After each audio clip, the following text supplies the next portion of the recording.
2013ರಲ್ಲಿ ಕಲ್ಯಾಣ ಕರ್ನಾಟಕ ಎಲ್ಲಿತ್ತೋ 2021-22ರಲ್ಲಿ ಅದಕ್ಕಿಂತ ಕೆಳಮಟ್ಟದಲ್ಲಿದೆ ಅನ್ನೋದೊಂದು ರಿಪೋರ್ಟ್ ಇದೆ. ಉದಾಹರಣೆಗೆ 10,000 ಜನಕ್ಕೆ ಎಷ್ಟು ಗೌರ್ಮೆಂಟ್ ಹಾಸ್ಪಿಟಲ್ ಬೆಡ್ಸ್ ಅವೈಲಬಿಲಿಟಿ ಅದನ್ನು ನೋಡ್ತಾರೆ. ಯಾಕೆಂದರೆ ಈ ಡೆವಲಪ್ಮೆಂಟ್ ಅನ್ನೋದು ತುಂಬ ಚೇಂಜ್ ಆಗಿದೆ. ಎಕನಾಮಿಕ್ಸ್ ಪ್ರೊಫೆಸರ್ಸ್ ಇದ್ದಾರೆ, ಐಗೋಲ್ಡ್ ಸರ್ ಇದ್ದಾರೆ, ರೇಮಂಡ್ ಸರ್ ಇದ್ದಾರೆ. ಬಹುಶಃ ಪಾವರ್ಟಿನೂ ಸಹ ಸರಿ ಹೇಳೋಂಗಿಲ್ಲ. ಅವಾಗ ಪಾವರ್ಟಿ ಲೈನ್, ಪಾವರ್ಟಿಯಲ್ಲಿ ಹೇಗೆ ಕ್ಯಾಲ್ಕುಲೇಟ್ ಮಾಡ್ತಿದ್ವಿ ಅನ್ನೋದಿಲ್ಲ. ಮಲ್ಟಿ ಡೈಮೆನ್ಷನಲ್ ಪಾವರ್ಟಿ ಇಂಡೆಕ್ಸ್ ಬಂದಿದೆ, EMDI. ಸೊ ವಿಶ್ವಸಂಸ್ಥೆ ಸಹ ನಮ್ಗೆ ಇಷ್ಟೇ ಗೋಲ್ಸ್ ಹಿಂಗೆ ಮಾಡಬೇಕು ಪ್ರತಿಯೊಂದು. ಮೊದಲು ನಮಗಿಲ್ಲ, ಒಂದು ರೋಡ್ ಮಾಡಬೇಕಾ ಅದಕ್ಕೆ ಈ ಥರ ಪ್ರೈಮರಿ ಒಂದು ಪ್ಲ್ಯಾನ್ ಬೇಕು, ಆ್ಯಕ್ಷನ್ ಪ್ಲ್ಯಾನ್. ಇಲ್ಲ ಅಂದರೆ ನಾವು ಸ್ಯಾಂಕ್ಷನ್ ಮಾಡಲ್ಲ. ಮೊದಲಾಗಿದ್ದರೆ ಒಂದು ಲೆಟರ್ ಸಹ ಒಂದು ಫಂಡ್ಸನ್ನು ಕೊಟ್ಟಿದ್ದೇನೆ. ಆದರೆ ನಮ್ಮ ಬೋರ್ಡ್ಗೆ ಸ್ಪೆಷಲ್ ಆಗಿ ಬಹಳಷ್ಟು ಸೂಚ್ಯಂಕಗಳು ಇಲ್ಲಿದ್ದಾವೆ, ಇಂಡೆಕ್ಸ್ಗಳು ತುಂಬ ವಿಭಿನ್ನ ಇಂಡೆಕ್ಸ್ಗಳಿರೋದ್ರಿಂದ 13,000 ಇದುವರೆಗೂ ನಾವು 38,104 ಕಾಮಗಾರಿಗಳಲ್ಲಿ ಸ್ಯಾಂಕ್ಷನ್ ಆಗಿದ್ದಾವೆ ನಮ್ಮ ಬೋರ್ಡಿಂದ. ಅದರಲ್ಲಿ 908 ಕಾಮಗಾರಿಗಳು ರದ್ದು ಮಾಡಲಾಗಿದೆ ಅವೈಜ್ಞಾನಿಕ ಅಂತ. ಜಸ್ಟ್ ಯೋಚನೆ ಮಾಡಿ, 908 ಕಾಮಗಾರಿಗಳಿಗೆ ದುಡ್ಡು ಕೊಟ್ಟಿಲ್ಲ ಮತ್ತು ಅವುಗಳನ್ನು ರದ್ದು ಮಾಡಲಾಗಿದೆ. ರೀಸನ್ ಏನಂದರೆ ನಮ್ಮಲ್ಲಿ ಕೆಳ ಹಂತದಿಂದ ಬೇರೆ ಭಾಗದ ಅಧಿಕಾರಿಗಳಿರೋದ್ರಿಂದ ಅವರಿಗೆ ಹೈದರಾಬಾದ್ ಕರ್ನಾಟಕದ ಸೂಕ್ಷ್ಮತೆ ಮತ್ತು ಇಲ್ಲಿರುವ ಫೆಸಿಲಿಟೀಸ್ಗಳ ಬಗ್ಗೆ ಸರಿಯಾಗಿ ಅರ್ಥ ಆಗ್ತಿಲ್ಲ. ಮತ್ತು ಕೆಲವು IAS ಮತ್ತು ಈ AC ಕೇಡರ್ನವ್ರಿಗೆ ಏನಿರ್ತದೆ, ಸ್ವಲ್ಪ ಭಾಳಷ್ಟು ಅಹಮೆ ಇರ್ತದೆ. ಸಣ್ಣ ಸಣ್ಣ ಕಾಮನ್ ಸೆನ್ಸ್ಗಳನ್ನು ಅವರು ಅರ್ಥ ಮಾಡ್ಕೊಳ್ಳೋದು. ಉದಾಹರಣೆಗೆ ಕೊಪ್ಪಳದ AC ಅವರು ಒಬ್ಬ ಹುಡುಗನ RV ಕಾಲೇಜ್ನಲ್ಲಿ ಮೊನ್ನೆ ಒಂದು ಸೀಟ್ ಆಗುತ್ತೆ. ನಮ್ಮ 70 ತಗೊಳ್ಳಿ ಮಕ್ಕಳು. ನಮ್ಮ ಎಲ್ಲ ಪಾಲಕರು ಏನು ಮಾಡ್ತಾರೆ ಅಂದರೆ ನೀಟ್ ಮತ್ತು CET ಕಾನ್ಫರ್ಮ್ ಮಾಡಿರ್ತಾರೆ, ಎಕ್ಸಾಮ್ ಬಂದ ಮೇಲೆ ಇಲ್ಲಿ ಅರ್ಜಿ ಆಗ್ತಾರೆ. ಏನೋ ಒಂದು ಸಮಸ್ಯೆ ಹೇಳಿದಾಗ ಅಲ್ಲಿ ಸಮಸ್ಯೆ ಆಗ್ತದೆ. ಒಬ್ಬ ಹುಡುಗ ಈಗ ನಟರಾಜ್ ಅಂತ ಕೊಪ್ಪಳ ಜಿಲ್ಲೆ RV ಕಾಲೇಜಲ್ಲಿ ಸೀಟ್ ಸಿಕ್ಕಿಲ್ಲ. ಪ್ರೈವೇಟ್ ಮಾಡಬೇಕಂದ್ರೆ ಅಲ್ಲಿ ಮ್ಯಾನೇಜ್ಮೆಂಟ್ಗೆ 40ರಿಂದ 50 ಲಕ್ಷ ಕೊಡಬೇಕು. ಸೀಟ್ ಸಿಕ್ಕಿದೆ, ಇಲ್ಲಿ ರಿಜೆಕ್ಟ್ ಮಾಡಿದ್ದಾರೆ. ರಿಜೆಕ್ಟ್ ರೀಸನ್ ಏನಂದರೆ ಬಹುಶಃ ಇಲ್ಲಿರೋ ಬಹಳ ಜನ ಕೊಟ್ಟಿರ್ತಾರೆ 2002ರ ವೋಟರ್ ID ಅನ್ನು ಕೊಡ್ರಿ ಅನ್ನೋ ಒಂದು ಕೇಳಿದ್ದಾರೆ. ಅದು ಅಷ್ಟೇ ಪಾಯಿಂಟ್ ಮಾಡಿದ್ದಾರೆ. ನಾನು ಭಾಳಷ್ಟು ಮೊನ್ನೆ ಅವರು ವೈಯಕ್ತಿಕವಾಗಿ ಕರೆ ಮಾಡಿದಾಗ ಮತ್ತು ಭೇಟಿಯಾದಾಗ ಹಿಗ್ಗಮುಗ್ಗ ಬೈದಿದ್ದೀವಿ. ಕಾಮನ್ ಸೆನ್ಸ್ ಇಲ್ಲ. ಏನು ಕಾಮನ್ ಸೆನ್ಸು? ಕಾನ್ಸ್ಟಿಟ್ಯೂಷನ್ ಕ್ಲಿಯರ್ ಆಗಿದೆ. 371ನಲ್ಲಿ ಯಾರಿಗೆ ಸಿಗಬೇಕು, ಯಾರಿಗೆ ಸಿಗಬಾರ್ದು ಅಂತ ನಮ್ಮ ಹತ್ರ ಅತ್ಯಂತ ಸ್ಪಷ್ಟವಾದ ಒಂದು ಚೆಕ್ ಲಿಸ್ಟ್ ಇದೆ. ಕಾನ್ಸ್ಟಿಟ್ಯೂಷನಲ್ಲಿದ್ದು ನಾವು ಕಾಪಿ ಮಾಡಿ, ನಮ್ಮ ಕಾನೂನಲ್ಲಿದ್ದು ತೆಗೆದು ಮಾಡಿದ್ವಿ. ಎಲ್ಲ ಜಿಲ್ಲಾಧಿಕಾರಿಗಳು, ಎಲ್ಲ AC-ಗಳಿಗೆ ಎಲ್ಲರಿಗೂ ಕಳಿಸಲಾಗಿದೆ. ಆದರೆ ಇವ್ರು ತಮ್ಮದೇ ಒಂದು ಚೆಕ್ ಲಿಸ್ಟ್ ಮಾಡ್ಕೊಂಡಿರ್ತಾರೆ, ವಂಶಾವಳಿ ಕೊಡ ಅಧಿಕಾರಿಗಳನ್ನು ಇಟ್ಕೊಳ್ತಾ ಇದ್ದಾರೆ ನಮ್ಮ ರಾಜಕಾರಣಿಗಳು. ನಾವು ಮಂತ್ರಿಗಳಿಗೆ ಅವ್ರಿಗೆ ಹೇಳೋದಿರುತ್ತೆ, ಯಾರು ನಮ್ಮ ಭಾಗದಲ್ಲಿ 371 ನಮ್ಮ ಯುವ ಜನಾಂಗಕ್ಕೆ ಯಾರು ಸಪೋರ್ಟ್ ಮಾಡಲ್ಲೋ ಅಂತ ಯಾವ ಅಧಿಕಾರಿ ನಮ್ಮ ಭಾಗದಲ್ಲಿ ಇರೋದು ನಮಗೆ ಬೇಕೇ ಆಗಿಲ್ಲ, ಬೇಡವೇ ಬೇಡ. ಈ ಇಚ್ಛಾಶಕ್ತಿ ನಮ್ಮ ರಾಜಕಾರಣಿಗಳ ಹತ್ರ ಬರಬೇಕು, ಖಂಡಿತ ಕೆಲಸ ಆಗ್ತದೆ. ಒಬ್ಬ ವ್ಯಕ್ತಿ ಯಾರೋ ಒಪ್ಪಿಲಿ ಕೂತವ್ರು ಹೋರಾಟ ಮಾಡಿ ಇಡೀ 371 ತಗೊಳ್ಳೋಕ್ಕೆ ಎಲ್ಲನೂ ಮಾಡಲಿಕ್ಕೆ ಆಗಲ್ಲ. ಸೊ ಮೊದಲು ಈ ಕೆಲಸಗಳಾಗಬೇಕು. ಇಂಥವು ಸಾವಿರಾರು ಶತ್ರುಗಳು ನಮ್ಮ ವಿರುದ್ಧ ಭಾಳ ಹೋರಾಟ ಮಾಡ್ತಾರೆ. 2013ಕ್ಕೆ ನಮಗೆ 371 ಬರ್ತದೆ. 13ಕ್ಕೆ ನಾವು ಜನವರಿ 1ಕ್ಕೆ ಸೆಲೆಬ್ರೇಷನ್ ಮಾಡಿದ್ದೀವಿ. ಫೆಬ್ರವರಿ 10ಕ್ಕೆ KLE ಕಾಲೇಜ್ ಸ್ಟೇ ತರ್ತದೆ ಕೋರ್ಟ್ಗೆ. ಸುತ್ತೂರು ಮಠಕ್ಕೆ BJSನವರು ಮಣಿಪಾಲ್ ಇನ್ಸ್ಟಿಟ್ಯೂಷನ್ 8% ವಿರುದ್ಧ ಸ್ಟೇ ತರ್ತದೆ. ಅದನ್ನು ನಮ್ಮ ಭಾಗದ ವಕೀಲರು ಸಹಕಾರದೊಂದಿಗೆ ಅದನ್ನು ವೆಕೇಟ್ ಮಾಡಿಸಲಾಗ್ತದೆ. 2014ಕ್ಕೆ ಒಂದು ದೊಡ್ಡ ಸಮಸ್ಯೆ ಬರ್ತದೆ. ಸೆಕ್ರೆಟರಿಯೇಟ್ನಲ್ಲಿ ನಮ್ಮ ಭಾಗದ ನೌಕರರು ಬರೀ D ಮತ್ತು C ಗ್ರೇಡ್ನಲ್ಲಿ ಇರ್ತಾರೆ, C ಆ್ಯಂಡ್ ಗ್ರೇಡ್ D. ಅಲ್ಲೂ ರಿಸರ್ವೇಷನ್ ಕೊಡಬೇಕಲ್ಲ. 1317 ಜನ ಇದ್ದಾರೆ, ಅದರಲ್ಲಿ 8% ಅಂದರೆ ನಮ್ಮವ್ರು ಇರಬೇಕಲ್ಲ. 80 ಜನ ಮಿನಿಮಮ್ ಅಲ್ಲಿ ಆಗಬೇಕಲ್ಲ.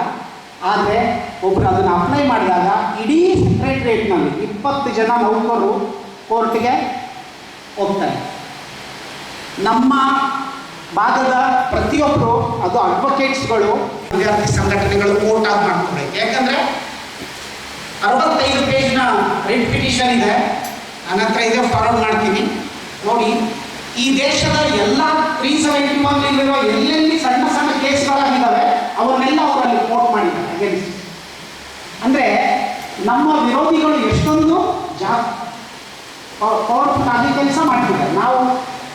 ಆದರೆ ಅದೃಷ್ಟವಶಾತ್ ನಾವುದಿಗೆ ಅವರು ಇವರೆಲ್ಲ ಆಡಿಟರ್ ಜನರಲ್ ಏನಿದ್ರು ಅವರೆಲ್ಲ ನಮಗೆ ಸಪೋರ್ಟ್ ಮಾಡಿದರು. ಅದು 2014ಕ್ಕೆ ಜಡ್ಜ್ಮೆಂಟ್ ಬಂತು. ಆ ರಿಟ್ ಪಿಟಿಷನ್ನ ಸ್ಕ್ವಾಶ್ ಮಾಡಿದ್ವಿ ಸರ್. ಆ ನಂತರ ಅವರು ಸಿಂಗಲ್ ಬೆಂಚ್ಗೆ ನಾವೆಲ್ಲ ನೋಡಲೇಬೇಕಾಗ್ತದೆ. ಯಾಕಂದರೆ ಇದರ ರಿಪೋರ್ಟ್ ಹೇಳ್ತಿದೆ, ಇವ್ರು ಏನು ರಿಟ್ ಪಿಟಿಷನ್ ಹೋಗಿತ್ತು ಸೆಕ್ರೆಟರಿಯೇಟ್ ಎಂಪ್ಲಾಯೀಸು, ಅದ್ರ ಅಗೇನ್ಸ್ಟ್ ಒಂದು ಜಡ್ಜ್ಮೆಂಟ್ ಕೊಡ್ತಾರೆ. ಆ ಜಡ್ಜ್ಮೆಂಟ್ ಅಲ್ಲಿ 1.7% ಆಫ್ ದ ಸ್ಟೇಟ್ ಪಾಪ್ಯುಲೇಷನ್. ಹಾಗಾದ್ರೆ ನಮಗೆ 371 ನಲ್ಲಿ ನಾನ್ ಕರ್ನಾಟಕ ನಾನ್ HK-ಯಲ್ಲಿ 20% ರಿಸರ್ವೇಶನ್ ಕೊಡಲೇಬೇಕು ಅಂತ. ಇದು ನಮ್ಮ ಹೋರಾಟ ಆಗಬೇಕು. ಯಾಕೆ ನಾನು ಈ ಮಾತನ್ನ ಹೇಳ್ತಿದ್ರೆ, ಬಹಳ ಜನಕ್ಕೆ ಈ ಹೊರಗಿಂದ ನಾನ್ HK ರಿಸರ್ವೇಶನ್ ಬಗ್ಗೆ ಬಹಳಷ್ಟು ನಮಗೆ ಸೀರಿಯಸ್ನೆಸ್ ಇಲ್ಲ. 10,000 ಸೀಟು, ಈಗ 300 ಸೀಟ್ ಮತ್ತು 3 ಕಾಲೇಜ್ಗಳಿಗೆ ಪರ್ಮಿಷನ್ ಕೊಟ್ಟಿದ್ದಾರೆ. ಎಕ್ಸೆಸ್ 300 ಸೀಟ್ ಸಿಗ್ತಾವೆ, 313 ಸೀಟ್ಗಳು. ಗೆಳೆಯರೇ ಯೋಚನೆ ಮಾಡಿ, 10,000 ಸೀಟ್ನಲ್ಲಿ 8% ಈಗಾಗಲೇ ಕೊಟ್ಟಿದ್ದು ನಮಗೆ ಸರಿಯಾಗಿ ಸಿಕ್ಕರೆ, ನಮಗೆ 800 ಸೀಟ್ ಮೆಡಿಕಲ್ ನಮ್ಮ ಭಾಗದ ವಿದ್ಯಾರ್ಥಿಗಳಿಗೆ, ನಮ್ಮ ಮಕ್ಕಳಿಗೆ ಒಳ್ಳೊಳ್ಳೆ ಇನ್ಸ್ಟಿಟ್ಯೂಷನ್ ಅಲ್ಲಿ ಸಿಗಬೇಕು. ನಮ್ಗೆ ಎಷ್ಟಿದೆ 10 ರಿಂದ 12 ಮೆಡಿಕಲ್ ಕಾಲೇಜ್ ಇದೆ, ಉಳಿದಿದ್ದೆಲ್ಲ 200 ಕಾಲೇಜ್ಗಳು ಹೊರಗಡೆ ಇದೆ, ಒಳ್ಳೊಳ್ಳೆ ಕಾಲೇಜ್, ಅಲ್ಲಿ ಸೀಟ್ ಸಿಗಬೇಕು. ನಾ ಯಾವಾಗಲೂ ಯೋಚನೆ ಮಾಡುವಾಗ ಈಗ 3 ಮೆಡಿಕಲ್ ಕಾಲೇಜ್ ಸ್ಯಾಂಕ್ಷನ್ ಆಗಿದೆ. ಆ 3 ಮೆಡಿಕಲ್ ಕಾಲೇಜ್ನಲ್ಲಿ 330 ಸೀಟ್ಗಳು ಎಕ್ಸೆಸ್ ಸಿಗ್ತವೆ ಅಂದ ತಕ್ಷಣ 824 ನಮ್ಮ ಹುಡುಗರು ಅಲ್ಲಿ ಹೋಗ್ಬೇಕು. ಅದು ನಮ್ಮ ಆಶಯ ಆಗ್ಬೇಕಾಗಿದೆ. ಹಾಗೆ 1,32,009 ಎಂಜಿನಿಯರಿಂಗ್ ಸೀಟ್ಸ್ ಈ ವರ್ಷ ಇದೆ 2024. ಯಾಕಂದ್ರೆ ನಮ್ಮಲ್ಲಿ 611 ಮೆಡಿಕಲ್ ಮತ್ತು ಅಲೈಡ್ ಕಾಲೇಜ್ಗಳು ರಾಜ್ಯದಲ್ಲಿದೆ. 1,32,000 ಇದರಲ್ಲಿ ಎಂಜಿನಿಯರಿಂಗ್ ಸೀಟ್ಸು ನಮ್ಮ ಭಾಗದ ವಿದ್ಯಾರ್ಥಿಗಳಿಗೆ ಸಿಗಬೇಕಾಗಿತ್ತು. ಆದರೆ ಅದರ ಸಮರ್ಪಕ ಅನುಷ್ಠಾನ ಯಾಕೆ ಅಗತ್ಯ ಆಗಿದೆ ಅಂದರೆ, ಆ ಸೀಟ್ಗಳೆಲ್ಲ ನಮ್ಮ ಹುಡುಗರಿಗೆ ಸರಿಯಾಗಿ ಸಿಗ್ತಾ ಇದೆ. ಅಲ್ಲಿ ಸಾಕಷ್ಟು ಕಾರಣ ಇದೆ. ಈ ತಾನೇ ನಾನು ಹೇಳಿದಂಗೆ ಅಧಿಕಾರಿಗಳ ನಿರ್ಲಕ್ಷ್ಯ, ಸರಿಯಾಗಿ ಸಮರ್ಪಕವಾಗಿ ನಮ್ಮ ಮಕ್ಕಳಿಗೆ ದಾಖಲಾತಿಗಳು ಒದಗಿಸದೇ ಇರುವುದು, ಮತ್ತು ಮಾಹಿತಿಯ ಕೊರತೆ, ಮತ್ತು ಹೊರಗಿರುವವರ ಷಡ್ಯಂತ್ರ. ಇದು ನಾವು ಯಾಕೆ ಬೇಕಾಗಿದೆ ನಮಗೆ. ಇನ್ನು ಡೆವಲಪ್ಮೆಂಟ್ ವಿಷಯಕ್ಕೆ ನಾನು ಈಗಾಗಲೇ ಹೇಳಿದೆ, ಬಹುಶಃ ಯಾವುದೇ ದುಡ್ಡನ್ನು ಸ್ಯಾಂಕ್ಷನ್ ಮಾಡಬೇಡಿ, ಸಿಂಗಲ್ ಲೈನ್ನಲ್ಲಿ ಬರೀತಾರೆ. ನಮ್ಮ ಪ್ರಶ್ನೆ ಇಷ್ಟೇ, ನಾವು ಹಿಂದೆ ಜಗನ್ನಾಥ್ ಸರ್ ಇದ್ದಾರೆ, ಹಿಂದೆ ನಾವು ಪ್ರೈವೇಟ್ ಸ್ಕೂಲ್ಗಳ ಏನಿಗಾಗಲೂ ಇದು ಮಾಡ್ತಾ ಇದ್ವಿ.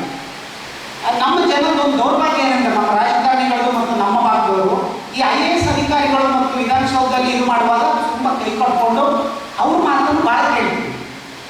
ಒಂದು ಚರ್ಚೆ ನಡೀತಾ ಇತ್ತು, ಯಾವ ಇಯರ್ನ ನಮ್ಮ ಭಾಗದ ಶಾಲೆಗಳಿಗೆ, ಪ್ರೈವೇಟ್ ಶಾಲೆಗಳಿಗೆ ಯಾವ ಇಯರ್ನಿಂದ ನಾವು ಹೇಳಿಕೊಡ್ಬೇಕು ಅಂತ ಒಂದು ಚರ್ಚೆ ನಡೀತಾ ಇತ್ತು. ಥಾಮಸ್ ಕಮಿಟಿ ಕರೆದಿದ್ದು. ನಾನು ವಿಶೇಷ ಆಹ್ವಾನಿತನಾಗಿ ಆ ಸಭೆಗೆ ಆಗಮಿಸಿದಾಗ ನಮ್ಮ ಜಿಲ್ಲೆಯ ಒಬ್ಬ ಶಾಲೆ ಇತ್ತು. ಆ IAS ಆಫೀಸರ್ ಬಂದು ಏನು ಹೇಳ್ತಾನೆ, ಶಾಲೆಗಳು ಮೊದಲು ಸೌಲಭ್ಯ ಕೊಟ್ಟು ಇರಬೇಕು, ನೀವು ಬರೇ ಹೇಳ್ತೀರಿ, ಗ್ರೌಂಡ್ ಇಲ್ಲ, ಅವು ಇಲ್ಲ, ಕಲ್ಯಾಣ ಕರ್ನಾಟಕದಲ್ಲಿ ಹಂಗಿದೆ ಹಿಂಗಿದೆ. ನಮ್ಮ ಒಬ್ಬ ಅಧ್ಯಕ್ಷ ಬಂದು ಅಲ್ಲಿ ಮಾತಾಡ್ತಾನೆ, ಹೌದು ನಾವೆಲ್ಲ ಇಟ್ಕೊಂಡು ಹೇಳಬೇಕು ಅಂತ. ನಮ್ಗೆ ಅದೆಷ್ಟು ಸಿಟ್ಟು ಅಂತಂದ್ರೆ ಅವ್ರಿಗೆ ಅಲ್ಲೇ ಹೇಳ್ತಾರೆ, ನೀವು ಈ ಕಡೆ ಬನ್ನಿ ಸರ್. ನಾನು ಥಾಮಸ್ ಅವ್ರಿಗೆ ಹೇಳಿದೆ, ಹೌದ್ರಿ ಬೆಂಗಳೂರಿನ ಎಷ್ಟು ಶಾಲೆಗಳು, ಮಲ್ಲೇಶ್ವರದಲ್ಲಿ ಶಾಪಿಂಗ್ ಕಾಂಪ್ಲೆಕ್ಸ್ ಕೆಳಗಿದವು, ಮೇಲೆ ಶಾಲೆ ಇದೆ, ಎಷ್ಟಿಲ್ಲ, ನಾವು ಎಷ್ಟು ನೋಡಿದ್ದೀವಿ, ಅಲ್ಲೆಲ್ಲ ಹೇಳ್ಕೊಟ್ಟಿದ್ದಾರೆ. ನೀವು ಕಲ್ಯಾಣ ಕರ್ನಾಟಕಕ್ಕೆ ಬಂದಾಗ ಯಾಕೆ ಇವೆಲ್ಲ ನಾರ್ಮ್ಸ್ ಅಂತ, ನಮಗೆ ರಿಲ್ಯಾಕ್ಸೇಷನ್ ಬೇಕು, ಅದಕ್ಕೆ ಕಾನ್ಸ್ಟಿಟ್ಯೂಷನ್ ಇದು ಮಾಡಿದ್ದು. ಅಂತಹ ಅಧಿಕಾರಿಗಳ ಅಗತ್ಯತೆ ಇಲ್ಲಿ ಬೇಕಾಗಿದೆ. ಇದು ಬಹಳಷ್ಟು ಮಹತ್ವದ ಅಂಶ.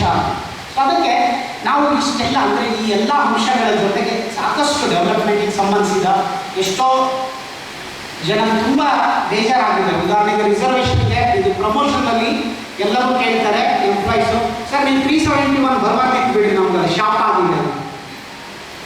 ಯಾಕೆಂದರೆ 2003 ಬ್ಯಾಚ್ ನಮ್ಮದು CPI ಬ್ಯಾಚು, ನಾವಿನ್ನೂ CPI ಇದೀವಿ, ಎಲ್ಲರೂ ಹೊರಗಡೆ DYSP ಆಗಿದ್ದಾರೆ, ಕಾನ್ಸ್ಟೇಬಲ್ಸ್ ಅಲ್ಲೇ ಇದೀವಿ, ಎಲ್ಲರೂ ASA ಆಗಿದ್ದಾರೆ. ಯಾವುದೇ ಅಧಿಕಾರಿ ಪ್ರತಿನಿತ್ಯ, ಮೊನ್ನೆ ಸಿಂಧನೂರು ಸಭೆಯಲ್ಲಿ APMCಯ ಸೆಕ್ರೆಟರಿಗಳು ಬಂದರು, ಅವರೇನು ಸಮಸ್ಯೆ ಇದ್ದರು. ನಿನ್ನೆ ಕೊಪ್ಪಳದ್ದು ಕಾನ್ಸ್ಟೇಬಲ್ಸ್ ಬಂದರು, ಅವರು ಇದೇ ಸಮಸ್ಯೆ ಇದ್ದರು. ನಾವು ಅವ್ರು ಒಂದೇ ಹೇಳಿದ್ವಿ, ಒಂದು ನಾವು ಹಿಂದೆ ಕರೆ ಕೊಟ್ಟಿದ್ವಿ, ನೀವು ಲೋಕಲ್ ಕೇಡರ್ ಮತ್ತು ಸ್ಟೇಟ್ ಕೇಡರ್ ಸೈನ್ ಮಾಡುವಾಗ SRನಲ್ಲಿ ನಾವು ಎಲ್ಲರೂ ಹೇಳಿದ್ವಿ, ಸ್ಟೇಟ್ ಕೇಡರ್ ಇದು ಮಾಡ್ಕೊಳ್ಳಿ, ಈಗ ಲೋಕಲ್ ಕೇಡರ್ ಮಾಡ್ಕೊಂಡಿದ್ದಾರೆ. ಇಲ್ಲಿ ದೊಡ್ಡ ಸಮಸ್ಯೆ ಏನಿದೆ, ರಿಸರ್ವೇಷನ್ಗೆ ನಮ್ಮ ಜನಕ್ಕೆ ಸಮಸ್ಯೆ ಆಗ್ತದೆ. ಈಗ ಇದಕ್ಕೆ ಸೊಲ್ಯೂಷನ್ ಏನು? ನಾವು ಹೇಳೋದು ಭಾಳ ಸರಳ ಸೊಲ್ಯೂಷನ್ ಇದೆಪ್ಪ. ಉದಾಹರಣೆಗೆ ಮೊನ್ನೆ ತಾನೇ ಅಸಿಸ್ಟೆಂಟ್ ಪ್ರೊಫೆಸರ್ಗಳ ಪೋಸ್ಟ್ಗಳನ್ನು 2022 ರಾಘವೇಂದ್ರ ಎಲ್ಲಿದೆ ಮಂಜುನಾಥ್ 22-23 ನಮ್ಮ ಸ್ಟೂಡೆಂಟು 371 ಮೇಲೆ PhD ಮಾಡಿದ್ದಾರೆ ಮಂಜುನಾಥ್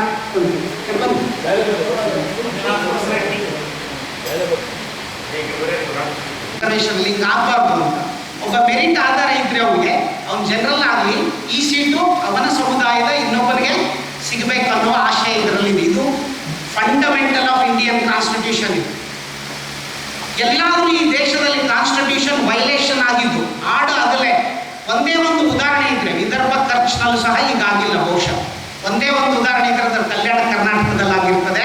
ಅಷ್ಟಾದರೂ ಸಹ 8-10 ವರ್ಷ ನಾವೆಲ್ಲರೂ ಮೌನವಾಗಿದ್ದು ಒಂದು ನಾಚಿಕೆಯ ಸಂಗತಿ.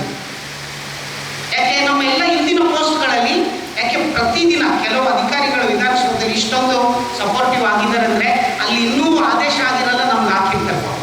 ನಾವು ರಿಸರ್ವೇಷನ್ ಅದರಲ್ಲಿ ಕೊಟ್ಟಿದ್ದಾರೆ ಇಲ್ಲ ಅಂದಾಗ ಬಹುತೇಕ ಕೊಟ್ಟಿದ್ದಾರೆ. ಕೋರ್ಟಿಗೆ ಹೋದ್ರೆ ಕ್ಯಾನ್ಸಲ್ ಮಾಡಿಸ್ತಾರೆ, ಎಲ್ಲ ಸ್ಟೇ ತರ್ತಾರೆ. ಜನ ನಮಗೆ ಶಾಪ್ ಆಗ್ತಾರೆ, ಅಲ್ಲ ಸರ್ ಕರಿಯೋದೇ 4 ವರ್ಷಕ್ಕೊಮ್ಮೆ ಇವೆಲ್ಲ. ಇದು ಯಾಕೆ ಪ್ರತಿ ಸರಿ ಅಪ್ಲೈ ಆಗಲ್ಲ ಅನ್ನೋದಕ್ಕೆ ಅವರು 22ನೇ ತಾರೀಕು ಕ್ಯಾಬಿನೆಟ್ ಕಮಿಟಿ ಒಂದು ಆದೇಶ ಹೊರಡಿಸ್ತಾರೆ. ಗೆಳೆಯರೆ, 2021 ಡಿಸೆಂಬರ್ 31 ಕ್ಯಾಬಿನೆಟ್ ಆದೇಶ ಆಗಿದ್ದು 2ನೇ ತಾರೀಕು ಜನವರಿ 22ಕ್ಕೆ ತಾತ್ಕಾಲಿಕ ಆಯ್ಕೆ ಪಟ್ಟಿ ಬಿಡ್ತಾರೆ. 1242 ಜನರಲ್ಲಿ ನಮ್ಮ ಭಾಗದ 10 ಹುಡುಗರು ಸ್ಟೇಟ್ನಲ್ಲಿ ಮೆರಿಟ್ನಲ್ಲಿ ಸ್ಟೇಟ್ ರ್ಯಾಂಕಿಂಗ್ನಲ್ಲಿದ್ದು, ಆದರೆ ಅವ್ರನ್ನಿಲ್ಲೇ HK ಇದರಲ್ಲೇ ಸೀಟ್ನಲ್ಲೇ ಸೆಲೆಕ್ಷನ್ ಮಾಡಿದ್ರು. ಸೊ ನಾವು ಇಮಿಡಿಯೇಟ್ಲಿ ಕಾಲ್ ಮಾಡಿ ಅಲ್ಲಿ ಅಧಿಕಾರಿಗಳಿಗೆ ಮಾತಾಡಿದರೆ ಕ್ಯಾಬಿನೆಟ್ ನೋಟ್ ನಮಗೆ ತಲುಪಿಲ್ಲ ಅನ್ನೋ ಆನ್ಸರ್ ಕೊಡ್ತಾರೆ ರಿಟರ್ನ್. ಇದು ನಮ್ಮ ವ್ಯವಸ್ಥೆ. ಕ್ಯಾಬಿನೆಟ್ ನೋಟು ತಲುಪಿಲ್ಲ, ಇನ್ನು ಸರ್ಕಾರಿ ಆದೇಶ ಆಗಿ ಬದಲಾಗಿಲ್ಲ. ಆದರೆ ಅಂದಿನ ಸಚಿವರ ಕಾಳಜಿ ಅತಿ ತ್ವರಿತವಾಗಿ ಅದನ್ನು ಮಾತಾಡಿ ಅವರು ಸರಿಪಡಿಸಿದ್ರು. ಆ ಸರಿಪಡಿಸಿದ್ದಕ್ಕೆ 108 ಜನ ನಮ್ಮ ಭಾಗದ ಹೆಚ್ಚುವರಿ ವಿದ್ಯಾರ್ಥಿಗಳಿಗೆ ಅಸಿಸ್ಟೆಂಟ್ ಪ್ರೊಫೆಸರ್ ಸೀಟ್ ಸಿಗ್ತಾವೆ. 108 ಜನಕ್ಕೆ ಇಲ್ಲ ಅಂದಿದ್ರೆ ಆ 108 ಜನ ವಂಚಿತರಾಗ್ತಿದ್ರು. ಮತ್ತೆ ಯಾವಾಗ ಕಾಲ್ಫಾರ್ಮ್ ಪ್ರತಿ ಹೆಜ್ಜೆಯಲ್ಲಿ ಪ್ರತಿ ಸ್ಟೆಪ್ನಲ್ಲಿ ಇಂತಹ ವೈಲೇಷನ್ಸ್ ಆಗ್ತಾ ಇರ್ತದೆ. ಈಗ ಇದಕ್ಕೆ ಸೊಲ್ಯೂಷನ್ ಇಲ್ವಾ ಅಂದರೆ ಪ್ರತಿಯೊಂದಕ್ಕೂ ಸೊಲ್ಯೂಷನ್ ಇದೆ. ಅದೇ ನಮ್ಮ 371J ಕಾನೂನು. ಯಾಕಂದ್ರೆ ಬೆಸ್ಟ್ ಇನ್ ಈ ತನಕ್ಕಾಗಿರುವ ಎಲ್ಲ ಇದರಲ್ಲಿ ಬೆಸ್ಟ್ ಇದೆ. ಸೊ ಏನಾಗಬೇಕಾಗಿದೆ, ಒಂದು ಅನುಷ್ಠಾನ ಪ್ರಾಧಿಕಾರ ಇಲ್ಲಿ ಮಾಡಿ ಅನ್ನೋದು ನಮ್ಮ ಡಿಮಾಂಡ್ ಆಗಿದೆ.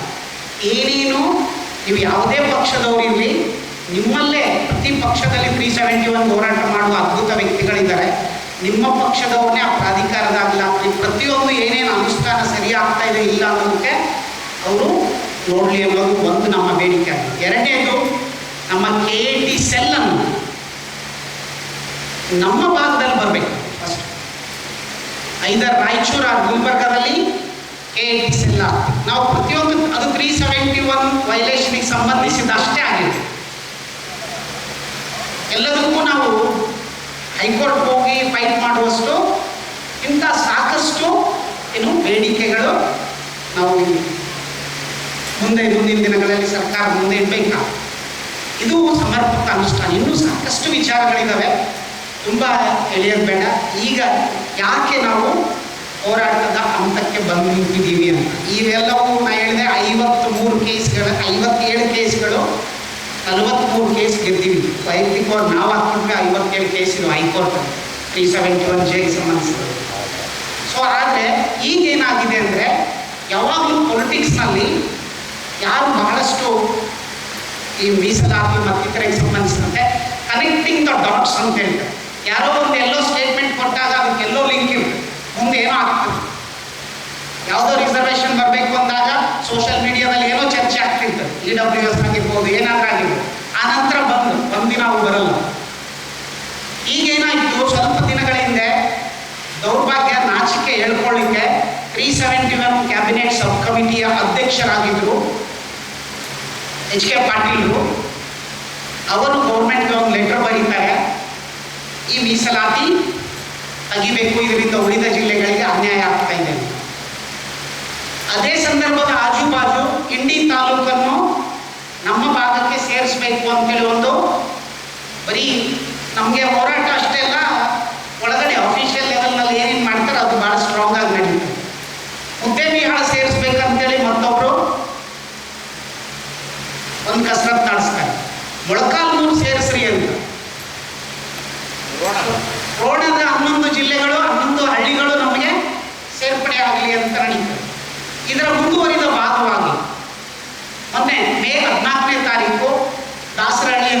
ದೊಡ್ಡದೂರಿದೆ ಉತ್ತರಹಳ್ಳಿಯಲ್ಲಿ, ದಾಸರಹಳ್ಳಿಯಲ್ಲಿ ಒಂದು ಸಭೆ ನಡೀತದೆ. ಹಸಿರು ಪ್ರತಿಷ್ಠಾನ ಅಂತೇಳಿ ಒಂದು ಮೈಸೂರು ಬೆಂಗಳೂರಿನ ಒಂದು ಸಂಸ್ಥೆ ಅವರು ಒಂದು ಸಭೆ ನಡೆಸ್ತಾರೆ. ಆ ಸಭೆಯಲ್ಲಿ ಅವರು 14ನೇ ತಾರೀಕು ಮೀಟಿಂಗ್ ಮಾಡ್ತಾರೆ. 16ಕ್ಕೆ ರಾಜ್ಯಪಾಲರಿಗೆ ಒಂದು ಮೆಮೊರಂಡಮ್ ಕೊಡ್ತಾರೆ. ಆ ಮೆಮೊರಂಡಮ್ನಲ್ಲಿ ಹೇಳ್ತಾರೆ ಅವರು ಈ 371 ಮೀಸಲಾತಿಯನ್ನು ರದ್ದು ಮಾಡಬೇಕು, ರದ್ದು ಮಾಡ್ರಿ ಅಂತೇಳಿ ಒಂದು ಇದು ಕೊಡ್ತಾರೆ. ಇವರ ಒಂದು ಕ್ಲಾರಿಫಿಕೇಶನ್, ಈ present sub committee chairman Priyanka Kharge ಅವರಿದ್ದಾರೆ. ನಾನು ಹೇಳಿದ್ದು ಅಂದಿನ ಮೊದಲ 2016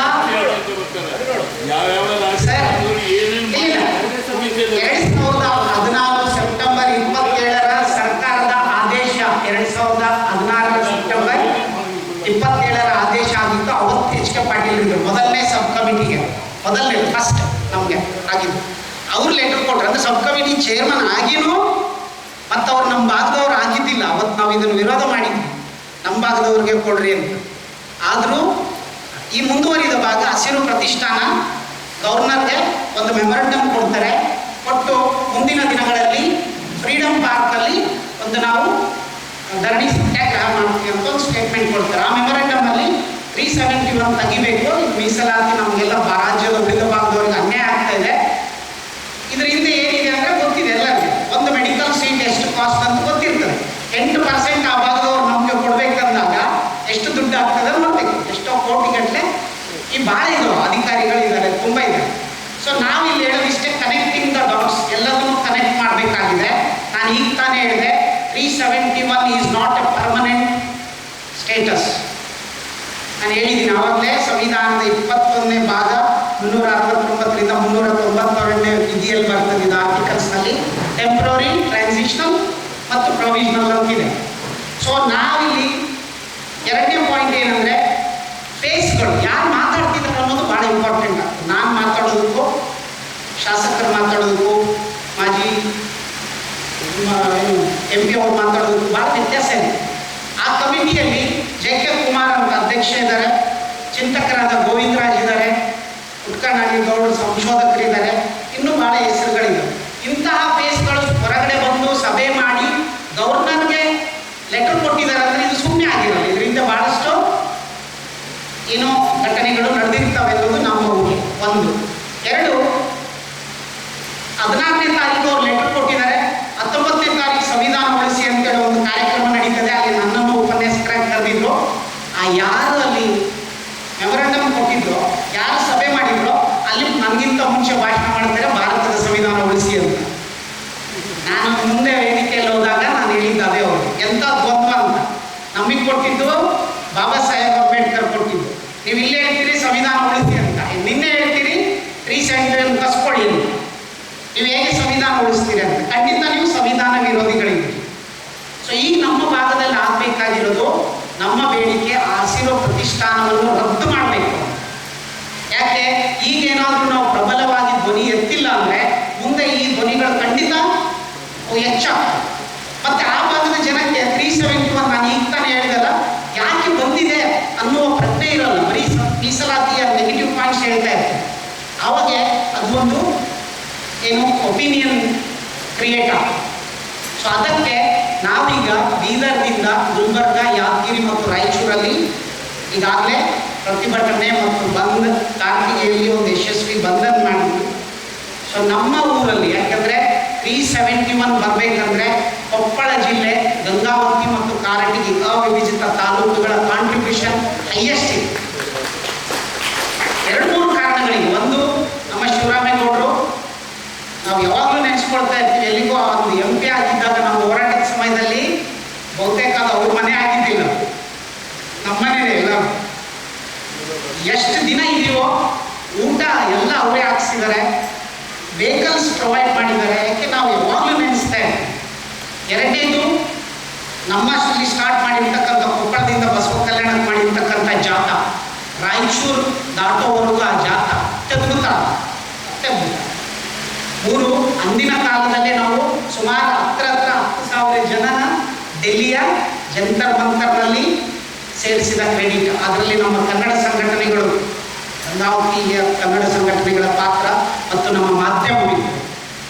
ಮತ್ತು ಇಲ್ಲಿ ಕೊಟ್ಟಿರ್ತಕ್ಕಂಥ ಕೊಡುಗೆ. ಅದಕ್ಕೆ ನನ್ನ ವಿನಂತಿ ಎಲ್ಲ ಸಭೆಯ ಹಿರಿಯರಿಗೆ, ನಾವು ಸಮನ್ವಯ ಸಮಿತಿ ಮೂಲಕ ಮುಂದಿನ ದಿನಗಳಲ್ಲಿ ಈ 23 ಅಥವಾ 24ನೇ ತಾರೀಕು ಒಂದು ದಿನ ಎಲ್ಲ ಸಭೆ ಒಪ್ಪಿಗೆ ಕೊಟ್ಟರೆ ಆ ತಾರೀಕಿನಂದು ಹೋರಾಟವನ್ನು ರೂಪಿಸಬೇಕು ಅಂತಿದ್ದೀವಿ. ತಾವೆಲ್ಲ ಹಿರಿಯರಿದ್ದೀರಿ, ಯಾವ ರೀತಿಯ ಹೋರಾಟ ಇರಬೇಕು ಅನ್ನೋದ್ರ ಜೊತೆಗೆ ತಮ್ಮ ತಮ್ಮ ಪಾತ್ರ ಏನಿರ್ತದೆ ಅನ್ನೋದನ್ನು ತಿಳಿಸ್ಬೇಕು. ಖಂಡಿತ ನಮ್ಮ ಹಕ್ಕನ್ನು, ನಾನು ಮೊದಲೇ ಹೇಳಿದಂಗೆ 371 ಭಿಕ್ಷೆ ಅಲ್ಲ, ಅದು ನಮ್ಮ ಜನ್ಮಸಿದ್ಧ ಹಕ್ಕಾಗಿತ್ತು. ಸೊ ಅದನ್ನು ಉಳಿಸ್ಕೊಳ್ಳೋದು ಅಷ್ಟೇ ಅಗತ್ಯ ಆಗಿದೆ. ಯಾರೂ ತುಂಬ ಬೇಜವಾಬ್ದಾರಿಯಿಂದ ಇಲ್ಲಿ ವರ್ತಿಸಬೇಕಾಗಿಲ್ಲ. ಮತ್ತು ನಾನು ಆಗಲೇ ಹೇಳಿದಂಗೆ ನಾವು ಯಾವತ್ತೂ ವೇದಿಕೆಗಳು ಸಿಕ್ಕಾಗ ನಮ್ಮ ರಾಜಕಾರಣಿಗಳಿಗೆ ಬೈದು ಬಿಡ್ತೀವಿ. 371 ಬಗ್ಗೆ ನಾವೇನಾಗಿರ್ತೀವೋ ಅವರು ಅದೇ ಆಗಿರ್ತಾರೆ, ನಾವೇ ಆಯ್ಕೆ ಮಾಡಿರ್ತೀವಿ. ಸೊ ಸಾಕಷ್ಟು ಕೆಲಸಗಳು ಆಗಬೇಕಾಗಿದೆ ಇಲ್ಲಿ. ಸೊ ಅದಕ್ಕೆ ಹಿರಿಯರೆಲ್ಲರೂ ತಾವು ಸಲಹೆಗಳನ್ನು ಕೊಡಿ ದಯವಿಟ್ಟು. ಸೊ ಇದನ್ನು ಯಶಸ್ವಿ 371 ಬರಲಿಕ್ಕೆ ಪ್ರಬಲವಾಗಿರ್ತಕ್ಕಂಥ ಕಾರಣ ಸಲ್ಲಿಸಿದರೆ ಅವರೆಲ್ಲರೂ ನಾವು ಅಭಿನಂದನೆಗಳನ್ನು ಹೇಳೋಣ. ತಂದು ಕೊಟ್ಟಿದ್ದಷ್ಟೇ ಅಲ್ಲ, ಈಗ ನಮಗೆ ಸವಾಲುಗಳಿದ್ದಾವೆ.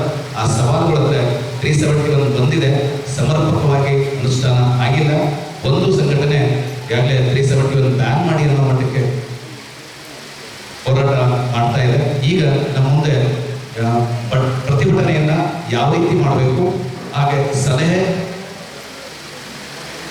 ಇಷ್ಟೊತ್ತು ವಿಷಯವನ್ನ ಆಲಿಸಿರ್ತಕ್ಕಂಥ ತಮ್ಮಲ್ಲಿ 371 ಗೆ ಸಂಬಂಧಪಟ್ಟಂಗೆ ಏನಾದರೂ ಪ್ರಶ್ನೆಗಳಿದ್ರೆ ಆ ಪ್ರಶ್ನೆಗಳನ್ನ ಕೇಳಿ. ಪ್ರಶ್ನೆಗಳು ನೇರವಾಗಿರಲಿ, ತಮ್ಮ ಸಲಹೆಗಳಿಂದಲೂ ಕೊಡಲಿಕ್ಕೆ ಅವಕಾಶ ಇದೆ. ನೇರವಾಗಿ ವಿಷಯಕ್ಕೆ ಬನ್ನಿ. ಮತ್ತೊಂದು ನಮ್ಮಲ್ಲಿ ಮನವಿ, ಒಬ್ಬರು ಕೇಳಿದ ಪ್ರಶ್ನೆಯನ್ನ ಒಬ್ಬರು ಕೂಡ ತಾವು ಏನೇಳಿ ಪ್ರಪ್ರಥಮವಾಗಿ 371 ಅಪ್ಲೈ ಮಾಡಿದ್ರೆ ನಮಗೆ ಸಿಕ್ಕತಕ್ಕಂಥ ಕಲ್ಯಾಣ ಕರ್ನಾಟಕದಲ್ಲಿ 8% ನಮಗೆ ಅತ್ಯುನ್ನತವಾಗಿರ್ತಕ್ಕಂಥದ್ದು ಮಕ್ಕಳಿಗೆ ಸಿಗ್ತದೆ ಅನ್ನೋ ಬಹುಶಃ ಹೇಳ್ತಾ ಇದ್ದಾರೆ. ಅಂದರೆ ಇದಕ್ಕೆ ಕಾರಣ ಈಗ ಜಿಲ್ಲಾ ಮಟ್ಟದಲ್ಲಿ ಇರ್ತಕ್ಕಂಥ ಸಮಿತಿ, ಇನ್ನು ಆಡಳಿತ ಮಾಡ್ತಕ್ಕಂಥ ಇವರು ನಾವು ನಮ್ಮಲ್ಲಿರ್ತಕ್ಕಂಥ ರಾಜಕಾರಣಿಗಳಿಗೆ ಮೊದಲು ಈ 371 ಬಗ್ಗೆ ಇಲ್ಲೇ ನೋಡೋಣ.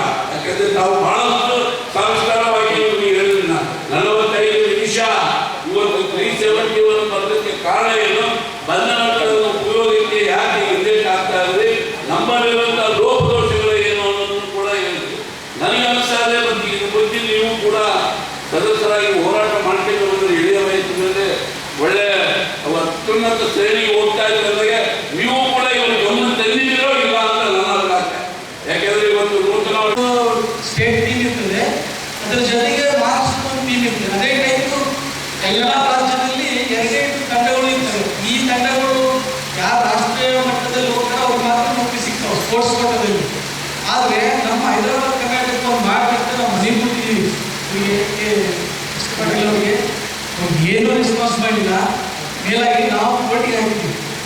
ಸುಪ್ರೀಂ ಕೋರ್ಟ್ನಲ್ಲಿ ಫೇಲ್ ಆಗಿದೆ.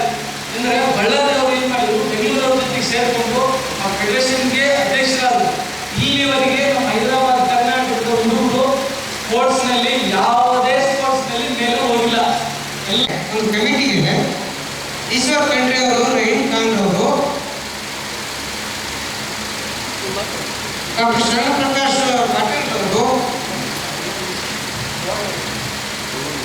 ಸುಧಾಕರ್ ಅವರು, SS ಬೋಜರಾಜ್ ಅವರು, ಅದ್ರ ಜೊತೆಗೆ ಇನ್ಯಾರು ಇದ್ದಾರೆ ಸರ್.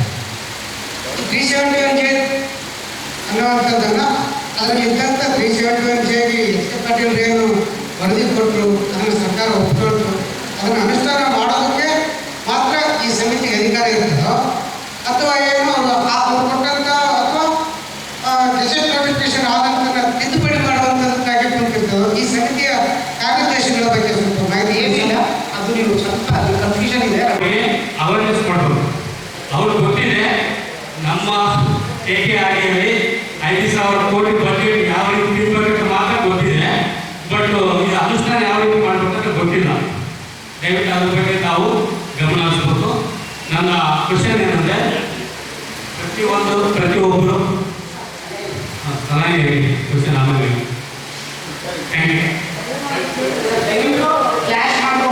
ಪೂರ್ವಭಾವಿ ಸಭೆ ಕರೆದಿರುವುದು ಯಾವಾಗೋಸ್ಕರ ಕೆಲವೊಂದು ಸಂಪೂರ್ಣವಾಗಿ ಹಲವಾರು ವಿಷಯಗಳನ್ನು ಸವಿಸ್ತರವಾಗಿ ಇವತ್ತು ಹಲವು ಇವತ್ತು ಜನರಾಜರು ತಿಳಿಸಿದ್ದಾರೆ.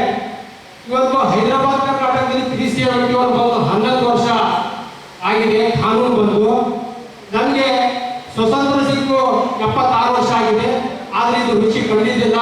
ಇವತ್ತೇನು ಪೂರ್ವಭಾವಿ ಸಭೆಯಲ್ಲಿ ಇವತ್ತೇನಿದು 370 ರುಚಿಯನ್ನು ಕಂಡಿದೆಯಲ್ಲ, ಈ ರುಚಿ ಮತ್ತು ಈ ಸೌಲಭ್ಯ ಪಡ್ಕೊಳ್ಬೇಕಾದ್ರೆ ನಾವು ಇವತ್ತು ಈ 371J ಹೋರಾಟ ಸಮಿತಿಯನ್ನು ಮಾಡಿ ಇದ್ರ ಜೊತೆಯಾಗಿ ಅಭಿವೃದ್ಧಿ ಪಡ್ಕೊಳ್ಳುವಂತ ಸಮಿತಿಯನ್ನು ಮಾಡಿ ಪ್ರತಿ ತಿಂಗಳಾಗಲಿ 3 ತಿಂಗಳಿಗೊಮ್ಮೆ ಇಂಥ ಸಭೆಗಳನ್ನು ಮಾಡಿ ನಮ್ಮ ಭಾಗದಲ್ಲಿ ಏನೇನು ಸೌಲಭ್ಯಗಳು ಬೇಕು ಅನ್ನೋ ವಿಚಾರ ಇಟ್ಕೊಂಡು ನಾವು ಇಂಥ ಸಭೆಗಳನ್ನು ಮಾಡಿ ನಾವು ಹೋರಾಟದಿಂದ ಪಡ್ಕೋಬೇಕಾಗಿದೆ.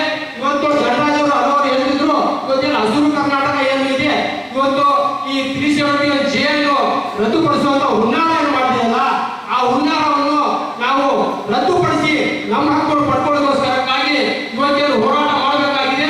ಅತಿ ಶೀಘ್ರದಲ್ಲಿ ನಾವಿವತ್ತು ನಮ್ಮ ಭಾಗದಲ್ಲಿ ಕಾರಡಿ ಭಾಗದಲ್ಲಿ ಶೀಘ್ರದಲ್ಲಿಯೇ ಸಹ ಇವತ್ತು ಬಂದ್ಕಾಲವನ್ನು ನೀಡಿ ಇವತ್ತು ಹೋರಾಟವನ್ನು ಮಾಡಿ ನಮಗೆ ತೋರಿಸಿದ್ದಾರೆ. ಗಂಗಾವತಿ ತಾಲೂಕು ಬಹಳ ಅದ್ಭುತವಾದ ಉದ್ದಾರವಾಗಿರುವಂತಹ ತಾಲೂಕಾಗಿದೆ. ನಾವು ಸಹ ಇವತ್ತು ನೀವೆಲ್ಲರೂ ಹಿರಿಯರಿದ್ದೀರಿ, ಎಲ್ಲರೂ ಹಿರಿಯರು ಮಾಡೋದನ್ನ ಪಕ್ಷಾತೀತವಾಗಿ ಎಲ್ಲರೂ ಸೇರ್ಕೊಂಡು ಒಗ್ಗಟ್ಟಾಗಿ ನಾವು ಈ ಬಂದ್ಕಾಲವನ್ನು ಕೊಟ್ಟು ಹೋರಾಟ ಮಾಡಲು ಮುಂದಾಗೋಣ ಅಂತ ಹೇಳಿ ನನ್ನ ಹೇಳಿದ್ರೆ ಈ ಸಂಘಟನೆಗೆ ಶಕ್ತಿ ಬರುತ್ತಂತ ನನ್ನ ಅಭಿಪ್ರಾಯ. ಅದರ ಜೊತೆಗೆ ಈಗ ಕಲ್ಯಾಣ ಕರ್ನಾಟಕಕ್ಕೆ UKG LKG ಬೇಡ ಅಂತ ಹೇಳಿದ್ರೆ, ಅಂದರೆ ನಮ್ಮ ದುರ್ಗವೇ ಅಂತ ಗೊತ್ತಾಗ್ತಾ ಇಲ್ಲ. ಇಂಗ್ಲೀಷ್ ಮೀಡಿಯಂನ ಕಲ್ಯಾಣ ಕರ್ನಾಟಕ ಹೊರತುಪಡಿಸಿ ಕೊಡಿ ಅಂತೇಳಿ ನಾನು ಪೇಪರಲ್ಲಿ ನೋಡಿದೆ. ಅದು ಸುಳ್ಳೋದು ನನಗೆ ಗೊತ್ತಿಲ್ಲ. ನನಗೆ ತಿಳಿಯುವ ಮಾಹಿತಿ ನಾನು ತಮಗೆ ನಮ್ಮ ಗಮನಕ್ಕೆ ತರ್ತಾ ಇದೆ. ಅಂದರೆ ನಾವು ಅನುಷ್ಠಾನ ತೊಡ್ಕೊಳ್ಳೋದಕ್ಕೆ ಹಿಂದೆ ಬಿದ್ದಿದ್ದೀವಿ ಅಂತ. ಹಾಗಾಗಿ ದಯವಿಟ್ಟು ಈ ಹೋರಾಟ ಏನಿದೆ ಬಂದ್ ಮುಖಾಂತರ ಸಹಿತ ನಾವು ಮಾಡಬೇಕು. ಆಮೇಲೆ ಎಲ್ಲ ಶಾಸಕರಿಗೆ ಸಹಿತ ಆಯಾ ತಾಲೂಕಿನಲ್ಲಿ ಆಯಾ ಕ್ಷೇತ್ರದಲ್ಲಿ ಸಹಿತ ನಾವು ಅವರಿಗೆ ಲೆಟರ್ಗಳನ್ನು ಕೊಡೋದ್ರ ಮುಖಾಂತರ ನಮ್ಮದೇನು ಸಮಿತಿ ಇದೆ ಮತ್ತು MP ಗಳಿಗೆ MLA ಗಳಿಗೆ ಮತ್ತು ಸಂಬಂಧಪಟ್ಟ ನಮ್ಮ ಪ್ರತಿಯೊಂದು ಜಿಲ್ಲೆಯಲ್ಲಿರುವಂಥ ಮಂತ್ರಿಗಳಿಗೆ ಸಹಿತ ಇದರ ಮಾಹಿತಿಯನ್ನು ಕೊಡಬೇಕು. ಅವ್ರಿಗೆ ಇದ್ದು ಸಹಿತ ನಾವು ಹೋರಾಟ ಮಾಡೋದ್ರಿಂದ ನಮ್ಮ ಜನರಿಗೆ ರಾಜಕಾರಣಿಗಳಿಗೆ ಏನು ಬೇಕಂದ್ರೆ ಜನ ಬೇಕು. ಜನ ಇದ್ರ ಜೊತೆಗೆ ಇರೋದಂದ್ರೆ ನಮ್ಮ ಜೊತೆಗೆ ಬರ್ತಾರೆ ಅನ್ನೋ ಭಾವನೆ ಇಲ್ಲಾದರೂ ಮಾಡ್ತಾರೆ. ಹೀಗಾಗಿ ದಯವಿಟ್ಟು ನಾವೆಲ್ಲರೂ ಈ ರೀತಿ ಮಾಡೋಣ ಅಂತ ಅನಿಸ್ತಾರೆ. ಇದೇ ರೀತಿಯಾಗಿ ನಾವು ಕನಿಷ್ಠ ಒಂದು 5 ರಿಂದ 6 ಬೆಳೆ ಮಾಡಿದ್ವಿ. ಅದು ಬೇಡ, ನಾವು ಹೋರಾಟಕ್ಕೆ ಒಂದು ಫೈನಲ್ ಮಾಡ್ರಿ.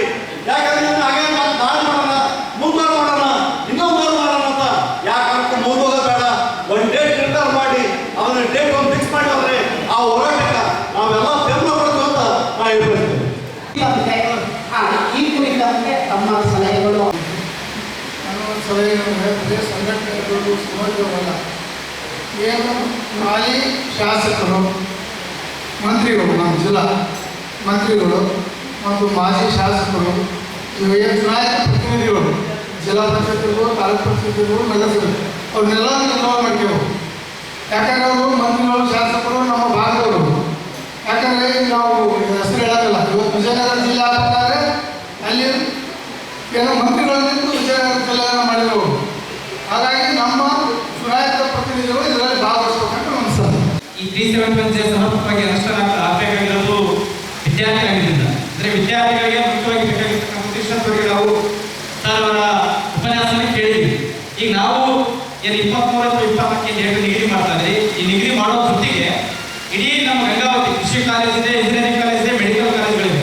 ಅದ್ರ ಜೊತೆಗೆ ವಿದ್ಯಾರ್ಥಿಗಳಿಗೆ ಇದರ ಸಮರ್ಪಕ ಅನುಷ್ಠಾನ ಸಂಬಂಧಪಟ್ಟಂಗೆ ಕೆಲವೊಂದು ಕಾಲೇಜುಗಳಾಗಿದೆ. ಕೃಷಿ ಕಾಲೇಜಲ್ಲಿ, ಇಂಜಿನಿಯರಿಂಗ್ ಕಾಲೇಜಲ್ಲಿ ಒಂದು ಸೆಮಿನಾರ್ ಆಗಬೇಕು ಅಂತ ಹೇಳಿ ನನ್ನ ಒಂದು ಸಲಹೆ. ಯಾಕಂದ್ರೆ ಸೆಮಿನಾರ್ ಆಗುವ ಮೂಲಕ ವಿದ್ಯಾರ್ಥಿಗಳನ್ನ ಕರ್ಕೊಂಡ್ಬಂದು ಈ ಹೋರಾಟಕ್ಕೆ ತುಂಬಿಸಿದ್ರೆ ಈ ಹೋರಾಟದ ಅನುಷ್ಠಾನ ಇನ್ನೂ ವ್ಯಾಪಕವಾಗಿ ಪ್ರಚಾರ ಆಗಲಿಕ್ಕೆ ಸಾಧ್ಯ ಆಗಬೇಕು. ಮತ್ತೊಂದು ಮತ್ತೆ ಇನ್ನೊಂದು ಕೊನೆಯದಾಗಿ ಹೇಳಿಕೊಂಡಿರೋದಂತಂದ್ರೆ ಇಡೀ 7 ಜಿಲ್ಲೆಗಳು ಬರ್ತವೆ ಈ ನಮ್ಮ ಅನುಷ್ಠಾನ ಸಮರ್ಪಕವಾಗಿ ಜಾರಿಗೆ ಆಗುವ ನಿಟ್ಟಿನಲ್ಲಿ ನಾವೇನು ಈ ಅನುಷ್ಠಾನ ಸಮಿತಿ ನೇತೃತ್ವದಡಿಯೇನೆ ಎಲ್ಲ ಜಿಲ್ಲೆಗಳಲ್ಲಿ ಏಕಕಾಲಕ್ಕೆ ದೈವಾದ ಪರವಾಗಿ 1 ತಿಂಗಳಾಗಲಿ 2 ತಿಂಗಳಾಗಲಿ ಎಲ್ಲ ಜಿಲ್ಲೆಗಳ ಸಮಿತಿ ಮಾಡಿ ಏಕಕಾಲದಲ್ಲಿ ಒಂದು ಬಂದ್ ಕರೆ ಕೊಟ್ಟರೆ ಸರ್ಕಾರಕ್ಕೆ ಏನಿಂದ ಮುಖ್ಯಮಂತ್ರಿಗಳಿಗೆ ಸರ್ಕಾರಕ್ಕೆ ಪೆಟ್ಟುಗಳಿಗೆ ನಾವು ಸಾಧ್ಯ ಆಗ್ತಾರೆ ಅನ್ನೋ ಒಂದು ಸಲಹೆಯನ್ನು ನಾನು ಈ ಸಮಿತಿಗೆ ನೀಡ್ತಾ ಇದ್ದೇನೆ.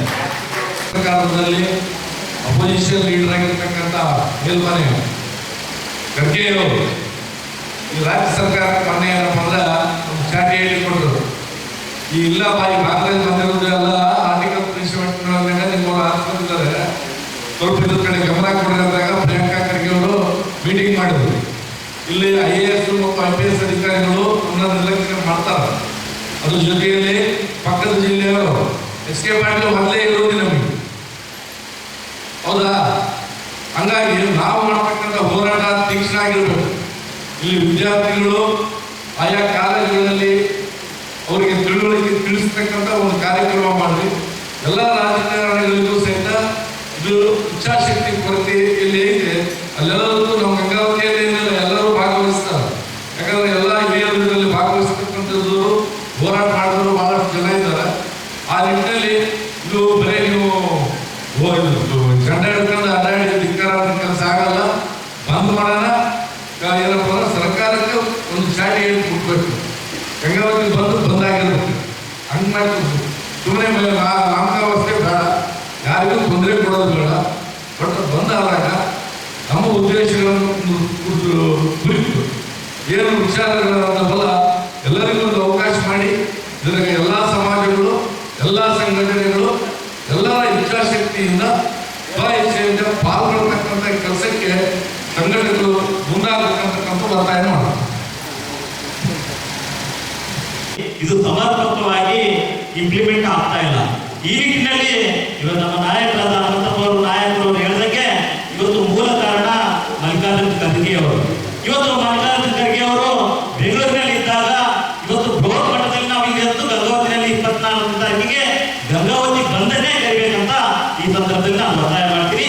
ಅದೇ ರೀತಿ ಅವರು ಬೆಂಗಳೂರಿಗೆ ಬಂದಾಗ ಸರಿಸುಮಾರು ಇಲ್ಲಿಂದ ಬೇಕಿದ್ರೆ ಇವತ್ತು 500ರಿಂದ 1,000 ಜನನ ನಾವು ಕರೆದುಕೊಂಡು ಹೋಗಿ ಅವ್ರ ಮನೆ ಹತ್ರ ಹೋಗಿ ನಾವು ಮನವಿ ಮಾಡುವಂತ ಕೆಲಸ ಮಾಡೋಣ. ಯಾಕಂದ್ರೆ ನೀವು ಈ ಒಂದು ಕಾರ್ಯಕ್ರಮವನ್ನ ಮಾಡಿದ್ರಿ, ಇದು ಸರಿಯಾಗಿ ಇಂಪ್ಲಿಮೆಂಟ್ ಆಗ್ತಾ ಇಲ್ಲ. ಯಾಕಂದ್ರೆ ಇಷ್ಟೊಂದು ಸಂಖ್ಯೆಯಲ್ಲಿ ಅವ್ರ ಮನೆಗೆ ನಾವು ಬೆಂಗಳೂರಿನಲ್ಲಿ ಹೋದಾಗ ಇದ್ರು ಜನ ಜಾಗೃತಿ ಆಗಿದೆ ಅನ್ನೋ ಒಂದು ಭಾವನೆ ಅವರಲ್ಲಿ ಮೂಡುತ್ತಾ. ಹಾಗಾಗಿ ಅವರು ಇವತ್ತು ಅವ್ರದೇ ಸರ್ಕಾರ ಇವತ್ತು ನಡೀತಾ ಇರೋದ್ರಿಂದ ಅವರು ಮುಖ್ಯಮಂತ್ರಿಗಳಿಗೆ ಕೂಡಲೇ ಹೇಳುವಂತ ಅವಕಾಶ ಇರುತ್ತಾ. ಈ ನಿಟ್ಟಿನಲ್ಲಿ ಅವ್ರ ಮನೆಗೆ ಹೋಗುವಂತ ಕೆಲಸ ಮಾಡೋಣ. 24ನೇ ತಾರೀಕಿಗೆ ಗಂಗಾವತಿ ಬಂಧನೆ ತಾವು ಕರಿಬೇಕಂತ ಈ ಸಂದರ್ಭದಲ್ಲಿ ನಾನು ಒತ್ತಾಯನ ಮಾಡ್ತೇನೆ. ಬಹಳ ಮುಖ್ಯವಾದ ಆ ಇಚ್ಛಾಶಕ್ತಿಯನ್ನು ಜಾಗೃತ ಮಾಡೋದಕ್ಕಾಗಿ ಈಗೇನೋ ನೀವು ಸ್ಥಳೀಯವಾಗಿ ಎಲ್ಲರೂ ಹೇಳಿದಂತೆ ನೀವು ಪ್ರತಿಭಟನೆಯನ್ನ ಮಾಡ್ತೀರಿ. ಇದ್ರ ಜೊತೆಗೆ ನೀವೇನು ಮಾಡಿದ್ದೀರ ನನಗೆ ಗೊತ್ತಿಲ್ಲ, ಮಾಡಿದ್ರು ಗೊತ್ತಿಲ್ಲ.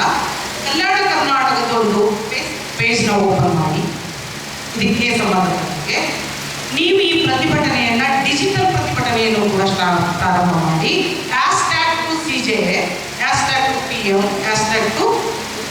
#ರಾಜ್ಯಪಾಲ, #ಆಲ್ ಡಿಗ್ರೇಡೇಟ್ಸ್ಗೆ ನೀವು ಅದನ್ನ ಮಾಡಿ ಟ್ವಿಟರ್ ಅಭಿಯಾನ ಆಗಬೇಕಾಗುತ್ತೆ. ಇದು ತುಂಬಾ ಕೆಲಸ ಮಾಡುತ್ತೆ. ಅಂತಾರಾಷ್ಟ್ರೀಯ ಮಟ್ಟದಲ್ಲಿ ಇದಕ್ಕೆ ಮಾನ್ಯತೆ ಸಿಗುತ್ತೆ. This is more important. ಪ್ರತಿಭಟನೆಗೆ ನಾವು ಮಾತಾಡೋದನ್ನ ಅದು ಮಾಡಿ ತೋರಿಸುತ್ತೆ. ದಯವಿಟ್ಟು ಇದನ್ನು ಹೆಚ್ಚು ಈ ರೀತಿ ಡಿಜಿಟಲ್ ಪ್ರತಿಭಟನೆ ಮಾಡೋದ್ರ ಜೊತೆಗೆ ಈಗಾಗಲೇ ಹೇಳಿದ್ರು ಮಲ್ಲಿಕಾರ್ಜುನ ಖರ್ಗೆ ಅವರಿಗೆ ಇದರ ಅವೇರ್ ಇರುತ್ತೆ. ಅವರಿಗೆ ಇದ್ರ ಬಗ್ಗೆ ಜ್ಞಾನ ಇದೆ. ಬಟ್ ಇದೊಬ್ಬರು ಹೇಳಿದ್ರು ನೋಡಿ, ಇದು ನೀವು ಹೇಳಿದ್ರಲ್ಲ ವೈಯಕ್ತಿಕವಾಗಿ ಪ್ರತಿಯೊಬ್ಬರು ಹೋರಾಟ ಮಾಡ್ತಾ ಇದ್ದೀವಿ ನಾವು ಅಂತ. ಈ ಪ್ರತಿಭಟನೆಯನ್ನು ಆಯಾ ಪ್ರದೇಶಕ್ಕೆ ಸೀಮಿತ ಆದರೆ ಗೋಕಾಕ್ ಚಳವಳಿಯ ಮಾದರಿಯಾಗಿ ಕಲ್ಯಾಣ ಕರ್ನಾಟಕದ 371 ಆರ್ಟಿಕಲ್ J ಕುರಿತಾಗಿ ಬೃಹತ್ ಆಕಾರದ ಒಂದು ಪ್ರತಿಭಟನೆ ಕನ್ಸಲ್ಟೇಟ್ ಪ್ರತಿಭಟನೆ ಆಗಬೇಕಾಗುತ್ತೆ. ಅದ್ರ ಬಗ್ಗೆ ಒಂದು ಸಮಿತಿಯನ್ನ ಏರ್ಪಾಡು ಮಾಡೋದ್ರ ಮೂಲಕ ಮಾಡೋದು ನಂಬರ್ 3 ನೀವು ಬಹಳ ಮುಖ್ಯವಾಗಿ ಹೇಳಿದ್ದು ಅನುಷ್ಠಾನ ಪ್ರಾಧಿಕಾರಕ್ಕೆ ನೀವು ವಿಶೇಷವಾಗಿ ನೀವು ಯಾರು ಈ ವೇದಿಕೆಯಲ್ಲಿ ಇರುವಂತಹ ಮುಖ್ಯಸ್ಥರು ಈ 6 ಜಿಲ್ಲೆಯ ಒಂದು ಜನಪ್ರತಿನಿಧಿಗಳನ್ನ ಕೂಡಿದ ಹಾಗೆ ಮತ್ತು ಮುಖ್ಯಸ್ಥರನ್ನು ಒಳಗೊಂಡಂತೆ ಒಂದು ಸಭೆಯನ್ನ ಏರ್ಪಾಡು ಮಾಡಿ ಇದನ್ನ ತ್ವರಿತಗತಿಯಲ್ಲಿ ಪ್ರಿಯಾಂಕಾ ಖರ್ಗೆಯವರು ಒಂದು ಮುಖ್ಯ ಸ್ಥಾನದಲ್ಲಿರೋದ್ರಿಂದ ಈ ಪ್ರಾಧಿಕಾರಕ್ಕೆ ನೆಕ್ಸ್ಟ್ ಬಜೆಟ್ ಅನ್ನೋದ್ರಲ್ಲಿ ಇದಕ್ಕೆ ಅವಕಾಶ ಮಾಡಿಕೊಡೋದಕ್ಕೆ ಒಂದು ಹೋರಾಟ ಮಾಡಬೇಕಾಗುತ್ತೆ. ಇದು ಬಹಳ ಮುಖ್ಯ ಆಗುತ್ತೆ. ಆ ಪ್ರಾಧಿಕಾರ ಆದಾಗ ಅಲ್ಲಿ ಚರ್ಚೆಗೆ ನಾವು ಯಾರಾದರೂ ಹೋಗಿ ಕೇಳೋದಕ್ಕೆ ಅವಕಾಶ ಇರುತ್ತೆ. ಹಾಗಾಗಿ ಪ್ರತಿಭಟನೆಯನ್ನ ನಾವು ಫಿಸಿಕಲ್ ಆಗಿ ಎಷ್ಟು ಮಾಡೋದು ಇಂಪಾರ್ಟೆಂಟು. ಇವತ್ತು ನಾಳೆ ಎಷ್ಟೋ ಇಶ್ಯೂಸ್ಗಳು ಇವತ್ತು ಡಿಜಿಟಲ್ ಆಗಿ ಇತ್ಯರ್ಥ ಆಗೋದ್ರಿಂದ ಕರ್ನಾಟಕದ ಹೈಕೋರ್ಟ್ಗೆ ಎಲ್ಲರಿಗೂ ಹ್ಯಾಶ್ಟ್ಯಾಗ್ ಮಾಡೋದು, ಟ್ವಿಟರ್ ಅಭಿಯಾನ ಮತ್ತು ಫೇಸ್ಬುಕ್ ಪೇಜ್ ಓಪನ್ ಮಾಡೋದ್ರ ಮೂಲಕ ವಿದ್ಯಾರ್ಥಿಗಳನ್ನ ಹೆಚ್ಚು ಸೆಳೆಯೋದಕ್ಕೆ ಅನುವು ಮಾಡ್ಕೋಬೇಕು ಅಂತ ನಾನು ಕೇಳ್ತಾ ಇದ್ದೀನಿ. ಯಾಕಂದ್ರೆ ಈಗಾಗಲೇ ಅನೇಕ ಭಾಗಗಳಲ್ಲಿ ಒಂದು ಹೋರಾಟಗಳು ಬಂದು ಕರೆಗಳು ಆಗಿರೋದ್ರಿಂದ ಗಂಗಾವತಿಯಲ್ಲಿ ಯಾವುದೇ ಕಾರಣಕ್ಕೂ ತೊಡಗಬಾರದೆ ಹೋರಾಟವನ್ನ ಒಂದು ಕ್ರಾಂತಿಕಾರಿಯಾಗಿರ್ತಕ್ಕಂಥ ಹೋರಾಟವನ್ನು ರೂಪಿಸಬೇಕು ಅನ್ನೋದು ಒಂದೊಂದು ಸಲಹೆ. ಮತ್ತು ಇನ್ನೊಂದು ಸಲ ದಂಡ ಸರ್ ಹೇಳಿದ್ರು 2002ರ ವೋಟಿಂಗ್ ಕಾರ್ಡನ್ನು ಕೊಟ್ಟರೆ 171 ಅರ್ಜಿ ಫಾರ್ಮ್ ಮುಂದ್ಕೋಗುತ್ತೆ, ಇಲ್ಲ ಬಂದ್ರೆ ತಿರಸ್ಕಾರ ಮಾಡ್ತಾರೆ ಅಂತಿದ್ರು. ಅದು ನಿಜವಾಗ್ಲೂ ಸತ್ಯ ಸರ್. ಯಾಕಪ್ಪ ಅಂತಂದ್ರೆ ನಮ್ಮವರೇ ಇವತ್ತು ತಹಸೀಲ್ದಾರು, ನಮ್ಮವರೇ ಇವತ್ತು ಉಪ ತಹಸೀಲ್ದಾರ್ ಇದ್ರು ಸಹಿತ ಅವರಿಗೆ ಚೆಕ್ ಲಿಸ್ಟ್ ತಮ್ಮದೇ ಚೆಕ್ ಲಿಸ್ಟ್ ಮುಖಾಂತರ ಇವತ್ತು 371 ಅರ್ಜಿಯನ್ನ ಇವತ್ತು ಅವರು ಇದು ಮಾಡ್ತಾ ಇದ್ದಾರೆ. ದಯವಿಟ್ಟು ಅದ್ರ ಬಗ್ಗೆ ಒಂದು ಜಾಗೃತಿ ಮೂಡಿಸುವಂತ ಕೆಲಸವನ್ನ ತಾವು ಮಾಡ್ಬೇಕಂತಂದ್ರೆ ನಾನು ಈ ಮೂಲಕ ಒತ್ತಾಯ ಮಾಡ್ತೇನೆ. ಪೂರ್ವ ಸಭೆಗೆ ಬಂದಿರುವಂತ ಎಲ್ಲರಿಗೂ ನಮಸ್ಕಾರ ತಿಳಿಸುತ್ತಾ ಮತ್ತು ಸಮರ್ಪಕ ಅನುಷ್ಠಾನದ ಒಂದು ಧರಣಿ ಪಕ್ಷಾತೀತವಾಗಿ ರಾಜಕೀಯ ರಹಿತವಾಗಿರಬೇಕು. ಎಲ್ಲ ಸಾರ್ವಜನಿಕರನ್ನ ಸಹಭಾಗಿ ಮಾಡಿಕೊಂಡು ನಮ್ಮ ಸೋದರಿ ಸಿರಿದೇವರು ಹೇಳಿದಂತೆ ತಂತ್ರಜ್ಞಾನ ಬಳಸುವ ಮುಖಾಂತರ ಮೇಲ್ಮಟ್ಟಕ್ಕೆ ಕಳೆಯುವಂಥ ಕೆಲಸ ಅದಾಗಬೇಕು. ಹೀಗಾಗಿ ನಾವು ವಕೀಲರಾಗಿ ಮತ್ತು ವಕೀಲ ಸಂಘದಿಂದ ಸಂಪೂರ್ಣ ಬೆಂಬಲವನ್ನು ಕೊಡ್ತೀವಿ. ಹಾಗೆ ಸಾರ್ವಜನಿಕ ಬೆಂಬಲ ಕೊಡ್ತೀವಿ. ನಾವಿದ್ದೀವಿ. ಇದು ಸಭೆ ಉದ್ದೇಶನೇ ಬೇರೆ ಆಯಿತು, ಈಗ ನೃತ್ಯದ ಚಟುವಟಿಕೆ ಬೇರೆ ಆಯಿತು. ನಾನು ನೇರವಾಗಿ ಹೇಳ್ತೀನಿ, ಈ ಹೋರಾಟದ ರೂಪರೇಷೆ ಮಾತ್ರ ಚರ್ಚೆ ಆಗಿದೆ ಅಷ್ಟೇ. ಯಾಕಂದ್ರೆ ಇಲ್ಲಿ ಎರಡು ಹೋರಾಟ ಅದಾವ, ಒಂದು ಗಾಂಧಿ ಹೋರಾಟ, ಒಂದು ಸುಭಾಷ್ ಚಂದ್ರ ಬೋಸ್ ಹೋರಾಟ. ನಮ್ಮ ಗಾಂಧಿ ಹೋರಾಟ ಮಾಡಿ ಸಾಧ್ಯವಾಗಿ ಈಗ ನಮಗೆ ಬೇಕಾಗಿ ಸುಭಾಷ್ ಚಂದ್ರ ಬೋಸ್ ಹೋರಾಟ ಇದೆ. ದಯವಿಟ್ಟು ಈ ಶಾಲಾ ವಿದ್ಯಾರ್ಥಿಗಳನ್ನ ಹೆಚ್ಚಾಗಿ ಬಳಸಿಕೊಂಡು ಎರಡು ಹೋರಾಟಗಳು ಗಂಗಾವತಿ ಬಂದು ಕರೆಬಿಟ್ಟು ಒಂದು ಹೋರಾಟ. ಅದೇ ರೀತಿ ನಮ್ಮ ರಾಜ್ಯದ ಯಾವುದೇ ಒಂದು ಜಿಲ್ಲೆಯ ಮಂತ್ರಿ ಆಗಿರಲಿ ಅಥವಾ ಸಚಿವರಾಗಲಿ ನಮ್ಮ ಕೊಪ್ಪಳ ಭಾಗ ಎಲ್ಲೇ ಬಂದಿರುತ್ತೆ ಅವ್ರಿಗೆ ಬುದ್ಧಿಯಾದ ಒಂದು ಹೋರಾಟ ಆಗುತ್ತೆ. ಅವಾಗ ಈ 371 ಅನುಷ್ಠಾನಕ್ಕೆ ಒಂದು ಅರ್ಥ ಸಿಗುತ್ತೆ, ಹೋರಾಟವನ್ನು ಜಯ ಸಿಗುತ್ತೆ ಅಂತ ನನ್ನ ಅಭಿಪ್ರಾಯ. ಈ ಒಂದು ಹೋರಾಟಕ್ಕೆ ಗಂಗಾವತಿ ದೊಡ್ಡ ಪ್ರಮಾಣದಲ್ಲಿ ಹೋರಾಟ ಮಾಡಿ ಗಂಗಾವತಿ ಬಂದು ಕರೆಗೊಳ್ಳದೆ ಸೂಕ್ತ ಅಂತ ನನ್ನ ಅನಿಸಿಕೆ. ಮೂಲ ಉದ್ದೇಶ ಆಗಿರೋದ್ರಿಂದ ನಾವು ಸಹ ವಿಶೇಷವಾಗಿ 371 ಜೆಯಲ್ಲಿ ಶಿಕ್ಷಣ, ಉದ್ಯೋಗ, ತರಬೇತಿಗಳಿಗೆ ಹೆಚ್ಚಿನ ಆದ್ಯತೆ ಇರೋದ್ರಿಂದ ಇವತ್ತು ಶಿಕ್ಷಣದಲ್ಲಿ ಮತ್ತು ಉದ್ಯೋಗದಲ್ಲಿ ಹೆಚ್ಚಾಗಿ ಏನಾಗ್ತಾ ಇದೆ ಅಂದ್ರೆ ನಮಗೆ ಹೊರ ಜಿಲ್ಲೆಗಳಲ್ಲಿ 8% ಮೀಸಲಾತಿ ಇದ್ರೆ ನಮ್ಮ ಜಿಲ್ಲೆಗಳಲ್ಲಿ 70ರಷ್ಟು ಮೀಸಲಾತಿ ನಮಗಿದ್ದಾವೆ. 70ರಷ್ಟು ಮೀಸಲಾತಿ ಇದ್ದರೂ ಸಹ ಅದು ಸರಿಯಾದ ರೀತಿಯಿಂದ ಸದ್ಬಳಕೆ ಆಗ್ತಾ ಇಲ್ಲ. ಅದು ಕೇವಲ ಹೊರ ಜಿಲ್ಲೆಗಳಲ್ಲ, ಹೊರ ರಾಜ್ಯಗಳಿಂದ ಸಹ ಬಂದು ಉದ್ಯೋಗ ಮತ್ತು ಶಿಕ್ಷಣವನ್ನು ಪಡ್ಕೊತಾ ಇದ್ದಾರೆ. ಅವುಗಳ ಮಾಹಿತಿಯನ್ನು ತಗೊಂಡು ಅದು ಆಯಾ ಜಿಲ್ಲೆಯ ಜಿಲ್ಲಾಧಿಕಾರಿಗಳಿಗೆ ಕೊಟ್ಟು ನಮಗೆ ಏನು ಸಿಗಬೇಕು ಮೂಲ ಅವಕಾಶಗಳು ಸಿಗಬೇಕು ಅಂತ ಹೇಳಿ ಕೇಳ್ಕೊಳ್ತೀವಿ. ನೀವು ಬರೇ ಇಂಜಿನಿಯರಿಂಗು ಮೆಡಿಕಲ್ ಕಾಲೇಜಿಂದ ಅಷ್ಟೇ ಸೀಟಿಂಗ್ ಮಾಡ್ತಾ ಇದ್ರಿ. ಇಲ್ಲಿ ನರ್ಸಿಂಗ್ ಕಾಲೇಜ್ ಇದ್ದಾವೆ, ಡಿಗ್ರಿ ಕಾಲೇಜ್ ಇದ್ದಾವೆ, ಡಿಪ್ಲೊಮಾ ಕಾಲೇಜ್ ಇದ್ದಾವೆ. ಆ ವಿದ್ಯಾರ್ಥಿಗಳಿಗೆ ಇಲ್ಲಿ ಹೋಗ್ಬೇಕು, ಆ ವಿದ್ಯಾರ್ಥಿಗಳ ಬಗ್ಗೆ ಮಾತಾಡ್ತೀವಿ. ಇನ್ನು ನಾವು ತಿಳಿಸಬೇಕು ಅವ್ರಿಗೆಲ್ಲರಿಗೂ. ಅದ್ರ ಬಗ್ಗೆ ನಾವು ಮಾತಾಡ್ತಾನೆ ಇಲ್ಲ. ಬರೀ ನಾವು seat allotted government medical seat, engineering seat ಬಗ್ಗೆನೇ ಹೋರಾಟ ಮಾಡ್ತಾರೆ. ಅದು ಬೇರೆ ರಾಜ್ಯದಲ್ಲಿ ಅವ್ರಿಗೆ 8% ಸೀಟ್ ಸಿಗಬೇಕು. ಯಾಕೆ ನಮ್ಮಲ್ಲಿ ಮಾಡಬಾರ್ದು? ಯಾಕೆ ಬೇರೆ ಬೇರೆ ನರ್ಸಿಂಗ್ ಆಗಿರ್ಬೋದು, ಪ್ಯಾರಾಮೆಡಿಕಲ್ ಆಗಿರ್ಬೋದು, ಡಿಪ್ಲೊಮಾ ಆಗಿರ್ಬೋದು, ಪ್ರತಿಯೊಂದು PU ಕಾಲೇಜ್ ಆಗಿದೆ, ಅವ್ರಿಗೆ ಸಹ ನಾವು ಅನುಕೂಲ ಮಾಡಿಕೊಡ್ಬೇಕು. ಅದಕ್ಕೆ ಆಗ್ಬೇಕಂದ್ರೆ 370 ಬಗ್ಗೆ ವಿದ್ಯಾರ್ಥಿಗಳಲ್ಲಿ ಅವೇರ್ನೆಸ್ ಮಾಡಬೇಕು. ಅದನ್ನು ನೀವು ಫಸ್ಟ್ ಮಾಡಬೇಕು. ನೀವು ಬಂದ್ ಮಾಡ್ತೀವಿ ಅದು ಮಾಡ್ತಾರೆ 370 ಅಂದರೆ ಎಲ್ಲ ತಲೆಗೆ ಹಿಂದುಳಿದ ಪ್ರದೇಶ. ಈಗ ನೀವು ಹೇಳಿದ್ರೆ ಅದು ಹಿಂದುಳಿದ ಪ್ರದೇಶದ ತೆಗೆದಾಕಬೇಕು ತಲೆಯಿಂದ. ಇದು ನಮ್ಮ ಸಂವಿಧಾನದ ಹಕ್ಕು. ಆ ಹಕ್ಕಿನ ಬಗ್ಗೆ ನಮ್ಗೆ ಗೊತ್ತಿಲ್ಲ ಅಂತ ನಾವೇನು ಹೋರಾಟ ಮಾಡ್ತೀವಿ ಅದ್ರ ಬಗ್ಗೆ ಅರ್ಥ ಫಸ್ಟ್ ತಿಳಿಸ್ರಿ ಮಕ್ಕಳಿಗೆ. ಎಲ್ಲ ಕಾಲೇಜ್ ವಿದ್ಯಾರ್ಥಿಗಳಿಗೆ ತಿಳಿಸ್ರಿ. ವಿದ್ಯಾರ್ಥಿ ಸಂಘಟನೆಗಳಿದ್ದಾವೆ, ನಾವೆಲ್ಲರೂ ನಿಮ್ಗೆ ಸಹಕಾರ ಕೊಡ್ತೀವಿ. ಎಲ್ಲಿ ಒಂದೇ ಕಡೆ ಜಾಗದಲ್ಲಿ ಕೂರಿಸಂದ್ರೆ ಎಲ್ಲ ವಿದ್ಯಾರ್ಥಿಗಳನ್ನ ಅಲ್ಲಿ ಕಳಿಸ್ಲಿಕ್ಕೆ ತಯಾರಿದ್ದೀವಿ. ಅಥವಾ ಅವರಿಗೆ ಏನು ಅನ್ನುವಂಥದ್ದು ಒಂದು ನಾವು ಹೋಟೆಲ್ಗೆ ಹೋದ್ವಿ ಅಂದರೆ ಮೆನು ಕೇಳಿದ್ರೆ ಏನಿದೆ ಸಾಧಕ ಟೇಸ್ಟ್ ಇರುವಂಥದ್ದು ಆ ಟೇಸ್ಟ್ ತಿಳಿಸ್ಕೊಡ್ರಿ. ಆ ಟೇಸ್ಟ್ ತಿಳಿಸಿದ ಮೇಲೆ ಮುಂದಿನ ರೂಪವೇಶಗಳು ಚೆನ್ನಾಗಿರುತ್ತೆ.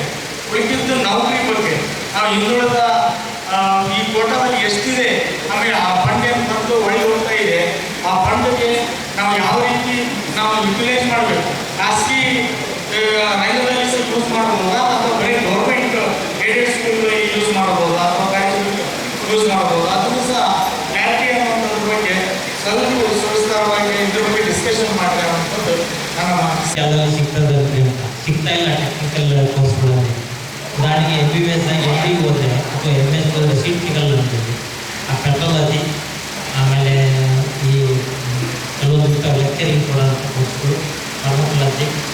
ರಿಸರ್ವೇಷನ್ ಮಾಡ್ತಾರೆ ನಮಗೆ ನಿಮ್ಮ ಸೀಟ್ಗಳಲ್ಲಿ.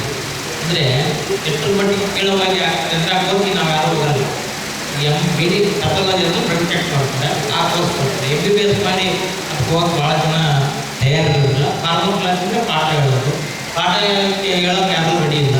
ಇಂಥವು ಭಾಳ ವೇಸ್ಟ್. ಅಂದರೆ ಈಗ ಫ್ಯಾಮಿಲಿ ಡಾಕ್ಟರ್ಸ್ ಒಂದು ಕೋರ್ಸ್ ಇದೆ MD, ಅದರಲ್ಲಿ ಹೋಗ್ತಿರ್ತಾರೆ. ಅಲ್ಲಿ ಹೋಗೋಕೆ ಹೇಳಿದಂಗೆ ಇವೆಲ್ಲ ಬೇರೆ ಜಿಲ್ಲೆಗಳಿಗೆ ಹೋಗ್ತಾ ಇದ್ದಾವೆ. ಇವು ನಮ್ಮ 371 ಜೇಬುಟ್ಟು ಇದನ್ನು ಕೂಡ ನಾವು ಈ ನಮ್ಮ ವಿಷಯದಲ್ಲಿ ಸೇರ್ಕೊಂಡು ಮಾಡಬೇಕು. ಗಂಗಾವತಿಯಲ್ಲಿ ಸ್ವಲ್ಪ ಬಂದಿಗೆ ಜಲ್ದಿ ರೆಸ್ಪಾನ್ಸ್ ನಾವು ಬಾಯ ಮಾಡಿ ಬಂದು ಕಲಿಸೋದು ಕಷ್ಟ. ದಯವಿಟ್ಟು ಆ ಬಗ್ಗೆ ಯೋಚನೆ ಮಾಡಬೇಕು. ನಮಸ್ಕಾರ. ಭಿಕ್ಷಾಲಯ ಇದು ಪ್ರತಿಯೊಬ್ಬರಿಗೆ ಸಂಬಂಧಪಟ್ಟಿರ್ತಕ್ಕಂಥದ್ದು. ಕೇವಲ ಒಂದು ಜಾತಿಗೆ ಸಂಬಂಧಪಟ್ಟಿದ್ದಲ್ಲ, ಒಂದು ರಾಜ್ಯಕ್ಕೆ ಸಂಬಂಧಪಟ್ಟಿದ್ದಲ್ಲ. ಇವತ್ತು ಜಾತ್ಯತೀತವಾಗಿ ಎಲ್ಲ ಸಂಘಟನೆಗಳು ಸೇರಿಕೊಂಡು, ಎಲ್ಲ ವಿದ್ಯಾರ್ಥಿಗಳು ಸೇರಿಕೊಂಡು ಇವತ್ತು ಬೃಹತ್ತಾದಂಥ ಹೋರಾಟ ಮಾಡುವ ಮೂಲಕ ಸರ್ಕಾರಕ್ಕೆ ಗಮನ ಸೆಳೆಯುವಂಥ ಕಾರ್ಯ ಮಾಡಬೇಕು. ಮತ್ತು ಎಸಿಗಳು ಇವತ್ತೇನು 371 ಜಾರಿನ 2002 ಅಂತ ಹೇಳ್ತಾ ಇದ್ದಾರೆ. ಅದನ್ನ ಒಂದು ಮಾನದಂಡಗಳ ಒಂದು ರೂಪರೇಷೆಗಳನ್ನು ರೆಡಿ ಮಾಡಿ ಒಂದು ಸುಲಭವಾಗಿ ಸಿಗುವಂಥ 371 ಪ್ರಮಾಣ ಪತ್ರ ಸಿಗುವಂತೆ ನಾವು ಹೋರಾಟ ಮಾಡಬೇಕು ಅಂತೇಳಿ ಈ ಸಂದರ್ಭ ಹೇಳಕ್ಕೆ ಇಷ್ಟಪಡ್ತೀನಿ. ಇವತ್ತೇನು ಅನೇಕ ಇಲ್ಲಿಯನ್ನು ಸಲಹೆಯನ್ನು ಕೊಟ್ಟಿದ್ದಾರೆ. ಯಾಕಂದರೆ 24ನೇ ತಾರೀಕಿಗೆ ಫಿಕ್ಸ್ ಮಾಡಿದರೆ ಪ್ರತಿಭಟನೆ ಮಾಡುವಂಥ ವ್ಯವಸ್ಥೆ ಯಾವ ಥರ ಮಾಡ್ತಾರೆ ಅನೇಕ ಹಿರಿಯರಿದ್ದಾರೆ, ಸಲಹೆಯನ್ನು ಕೇಳ್ರಿ. ಅದೇ ರೀತಿಯಾಗಿ ಬಂದ್ ಮಾಡಬೇಕು. ಇಲ್ಲ ಒಂದು ಗಂಡಿಗೆ ಮುಖಾಂತರ ಮನವಿ ಕೊಡಬೇಕು ಎಂಬುದು ಒಂದು ಸಮಿತಿ ಮಾಡಿ ಒಂದು ಅದನ್ನು ಇಂಪ್ಲಿಮೆಂಟ್ ಮಾಡೋದು. ಅದ್ರ ಜೊತೆಗೆ ಇವತ್ತು ನಮಗೆ ಏನಾಗಿದೆ ಅಂತಂದ್ರೆ 371 ಜೈಲ್ ಇವತ್ತು ಅನೇಕರಿಗೆ ಅದರ ಆಳ ಗೊತ್ತಿಲ್ಲ. ಎಲ್ಲರೂ ಪಾಠ ಮಾಡುವಂಥ ವ್ಯವಸ್ಥೆಯಲ್ಲಿ ಇವತ್ತು ಅದರ ಸಂಬಂಧಪಟ್ಟಂತೆ ಅಭ್ಯಾಸ ವರ್ಗಗಳು ಆಗಬೇಕು. ಅಟ್ಲೀಸ್ಟ್ ಇಲ್ಲಿ ಇಂಪ್ಲಿಮೆಂಟ್ ಹೆಂಗೆ ಮಾಡ್ಬೇಕಪ್ಪ, ಎಲ್ಲರಿಗೂ ಹೋರಾಟದ ಮನೋಭಾವನೆ ಬರಬೇಕಂದ್ರೆ ಅದ್ರ ಬಗ್ಗೆ ಆಳವಾಗಿ ಶಿಕ್ಷಣ ವಹಿಸಬೇಕಂದ್ರೆ ಮಾತ್ರ ಆ ಹೋರಾಟದ ಮನೋಭಾವನೆ ಬರ್ತಾವೆ. ಅದನ್ನು ಧನರಾಜ್ ಅವರು ಹೇಳಿದ್ದಾರೆ. ಧನರಾಜ್ ಅವರೇ, ನಾವು ಅಟ್ಲೀಸ್ಟ್ ಒಂದು 3 ತಿಂಗಳಿಗೆ 6 ತಿಂಗಳ ಒಂದೊಂದು ಸಲ ಪ್ರತಿಯೊಂದು ಕಾರ್ಯಾಲಯದಲ್ಲಿರ್ಬೋದು, ಅನೇಕ ಹಿರಿಯರಿಗೆ, ಬುದ್ಧಿಜೀವಿಗಳಿಗೆ, ಇತರ ಸಂಘಟನೆಗಾರರಿಗೆ, ಇತರ ಅಭ್ಯಾಸ ವರ್ಗಗಳು ಆದಾಗ ಮಾತ್ರ ಅದ್ರ ಬಗ್ಗೆ ಬೇರೆ ವ್ಯವಸ್ಥೆ. ಆಮೇಲೆ ಹೋರಾಟದ ಮನೋಭಾವನೆ ತಾನೇ ಕಿತ್ತುಕೊಳ್ಳುತ್ತದೆ. ಆ ಒಂದು ನಿಟ್ಟಿನಲ್ಲಿ ಅದೇ ರೀತಿಯಾಗಿ ಯಾಕಂತಂದ್ರೆ ಪ್ರತಿ ತಾಲೂಕಲ್ಲಿ ಬಂದ್ ಮಾಡ್ಕೊಂತ ಬರ್ತಾ ಇದೆ. ಯಾಕಂದ್ರೆ ಅಖಂಡ ಕಲ್ಯಾಣ ಕರ್ನಾಟಕ ಒಟ್ಟಾಗಿ ಬಂದ್ ಮಾಡಿದಾಗ ಮಾತ್ರ ಭಾಳ ಕರ್ನಾಟಕ ರಾಜ್ಯಕ್ಕೆ ಮತ್ತು ಕೇಂದ್ರಕ್ಕೆ ಎಚ್ಚರಿಕೆ ಗಂಟೆ ಬಳಸಿದಾಗ ಆಗ್ತದೆ. ಅದನ್ನು ಒಂದು ವಿಚಾರ ಮಾಡೋದು ಭಾಳ ಬೆಸ್ಟ್ ಇದೆ. ಯಾಕಂತಂದ್ರೆ ಪ್ರತಿ ತಾಲೂಕು ಬಂದ್ ಮಾಡ್ಕೊಂತ ಬಂದಾಗ ಅಷ್ಟು ಇಂಪ್ಲಿಮೆಂಟ್ ಆಗುತ್ತಾ ಇದೆ ಗೊತ್ತಿಲ್ಲ. ಬಟ್ ಕಲ್ಯಾಣ ಕರ್ನಾಟಕ ಅಖಂಡ ಕಲ್ಯಾಣ ಕರ್ನಾಟಕ ಬಂದ್ ಮಾಡುವಂಥ ವ್ಯವಸ್ಥೆ ನಿರ್ಮಾಣ ಮಾಡಬೇಕು ಅಂತ ಹೇಳಿ ನನ್ನ ಮನವಿಯನ್ನು ಧನ್ಯವಾದಗಳು. 24ನೇ ತಾರೀಕಿನ ಒಂದು ಕಾರ್ಯಕ್ರಮವನ್ನು ಮಾಡೋದ್ರಿಂದ ಲೈಂಗಿಕ ಸಂಖ್ಯಾ ಮಾಹಿತಿ ಸಮೇತ ಸಮರ್ಪಕವಾಗಿರ್ತಕ್ಕಂಥ ವಿಷಯ ಏನು ಮಂಡನೆಯನ್ನು ಧನರಾಜರು ಮಾಡಿದ್ದಾರಲ್ಲ, ಅದನ್ನ ಎಲ್ಲ ಏನಂತಂದ್ರೆ ಇಲ್ಲಿ ಮಾಧ್ಯಮದ ಮಿತ್ರರಿದ್ದಾರೆ ಸರಳವಾದಂಥ ರೀತಿಯಲ್ಲಿ ಹೈಸ್ಕೂಲ್ ವಿದ್ಯಾರ್ಥಿಗಳನ್ನು ಹಿಡ್ಕೊಂಡು ಎಲ್ಲ ವಿದ್ಯಾರ್ಥಿಗಳಿಗೂ ಕೂಡ ಮನವರಿಕೆ ಆಗುವಂಥ ರೀತಿಯಲ್ಲಿ ಲೇಖನ ರೂಪದಲ್ಲಿ ಕಂಡುಕೊಳ್ಬೇಕು. ಅಭಿಪ್ರಾಯಕ್ಕೆ ಜ್ಞಾನೇಶ್ವರ ಹೇಳಿದಾಗೆ, ಕಡಗವರು ಹೇಳಿದಾಗೆ ಮತ್ತು ಸರ್ವೇಶ್ವರ ಹೇಳಿದಾಗೆ ಏನಂದ್ರೆ ಮಾಹಿತಿ ಬೇಕು. ಸಾರ್ವಜನಿಕರಿಗೆ ಏನು ಗೊತ್ತಾಗೋದಿಲ್ಲ. ಏನಿದು ಏನೋ ನಾವೇನೋ ಬ್ಯಾನರ್ ಹಿಡ್ಕೊಂಡು ಹಾಗೆ ಎರಡು ಹೋಗ್ಬಿಟ್ಟು ಗೊತ್ತಾಗೋದಿಲ್ಲ. ಈ ಮಾಹಿತಿ ವಿಸ್ತರಿಸುವ ಕೆಲಸ ಅವರು ಮೇಡಮ್ ಅವ್ರು ಹೇಳಿದಾಗೆ ಮಾಹಿತಿ ವಿಸ್ತರಿಸುವ ಕೆಲಸ ಮೊದಲೇ ಇರ್ತದೆ. ಈಗ ಲೇಖನ ರೂಪದಲ್ಲಿ ಸರಳವಾದ ರೀತಿಯಲ್ಲಿ ಪ್ರಕಟಗೊಳ್ಳಬೇಕು. ಅದರಲ್ಲಿ 371 ಜೈಲ್ ತರಬೇಕಾದ್ರೆ ಬಹಳ ಕಷ್ಟಪಟ್ಟು ಇಷ್ಟಪಟ್ಟು ನಾವೆಲ್ಲರೂ ಹೋರಾಟ ಮಾಡಿ ಮಕ್ಕಳನ್ನ ಶಾಲಾ ಕಾಲೇಜ್ ಮಕ್ಕಳನ್ನ ಉಪಯೋಗ ಮಾಡಿಕೊಂಡು ನಾವೆಲ್ಲ ಟ್ರೈ ಮಾಡಿದ್ವಿ. ಅದನ್ನ ಒಂದು 2 ನಿಮಿಷ ಹೇಳ್ಬಿಡ್ತೀನಿ. ಈಗ ನೆಕ್ಸ್ಟ್ 24ನೇ ತಾರೀಕಿಗೆ ನಾವೊಂದು ಪ್ರತಿಭಟನೆ ಮಾಡಬೇಕು. ಅದು ಯಾವ ರೀತಿ ಪ್ರತಿಭಟನೆ ಆಗಬೇಕಂದ್ರೆ PU ಕಾಲೇಜ್ಗೆ ನಮ್ಮ SFI ಕಡಗದ ಹೇಳೋದ್ರ ಪ್ರಕಾರ PU ಕಾಲೇಜಿನ ಮಕ್ಕಳಿಗೆ ಈ 371 ಜೆ ಉಪಯೋಗ ಅದನ್ನು ತಿಳಿಸಿ ಸರಿಯಾಗಿ ಅನುಷ್ಠಾನ ಆಗ್ತಾ ಇಲ್ಲ ಅಂತೇಳಿ ಅವರಿಗೆ ಮನವರಿಕೆ ಮಾಡೋದ್ರ ಮುಖಾಂತರ, ಹಾಗೂ ಡಿಗ್ರಿ ಕಾಲೇಜ್ ಇರ್ಬೋದು, ಆಮೇಲೆ ಉಳಿದಂಥ ಕಾಲೇಜುಗಳು PGಗಳು ಇರ್ಬೋದು, ಎಲ್ಲ ಒಂದು ಶಿಕ್ಷಣ ಸಂಸ್ಥೆಯ ಮಾಲೀಕರು ಏನಾದ್ರಲ್ಲ ಅವ್ರ ಜೊತೆ ನಾವು ಮಾತಾಡಿ ಇಂತೆ 24ನೇ ತಾರೀಕು ನಾವು ಸ್ಟ್ರೈಕ್ ಮಾಡ್ತಾ ಇದ್ದೀವಿ, ನಿಮ್ಮ ಸಹಕಾರ ಬೇಕು, ನಿಮ್ಮ ಮಕ್ಕಳು ಸಹಕಾರ ಬೇಕಂದ್ರೆ ಅವ್ರು ಸಹಕಾರ ಕೊಟ್ಟೆ ಕೊಡ್ತಾರೆ. ಅದ್ರ ಜೊತೆಗೆ ಏನಂದ್ರೆ ಬೀದಿ ಬದಿಯ ವ್ಯಾಪಾರಸ್ಥರು ಅದ್ರದ್ದು ಒಂದು ಸಂಘಟನೆ ಇದೆ, ಅವ್ರನ್ನೂ ಸಹ ನಾವು ರಿಕ್ವೆಸ್ಟ್ ಮಾಡ್ಕೋಬೇಕಾಗುತ್ತೆ. ಆಮೇಲೆ ಆಟೋ ರಿಕ್ಷಕ ಚಾಲಕರ ಸಂಘ ಅದನ್ನು ಮಾಡಬೇಕು. ಸುಮಾರು ದಲಿತ ಸಂಘ ಸಂಸ್ಥೆಗಳು, ವಿದ್ಯಾರ್ಥಿ ಫೆಡರೇಷನ್ ಇರ್ತಾವ, ಅವೆಲ್ಲ ಸರ್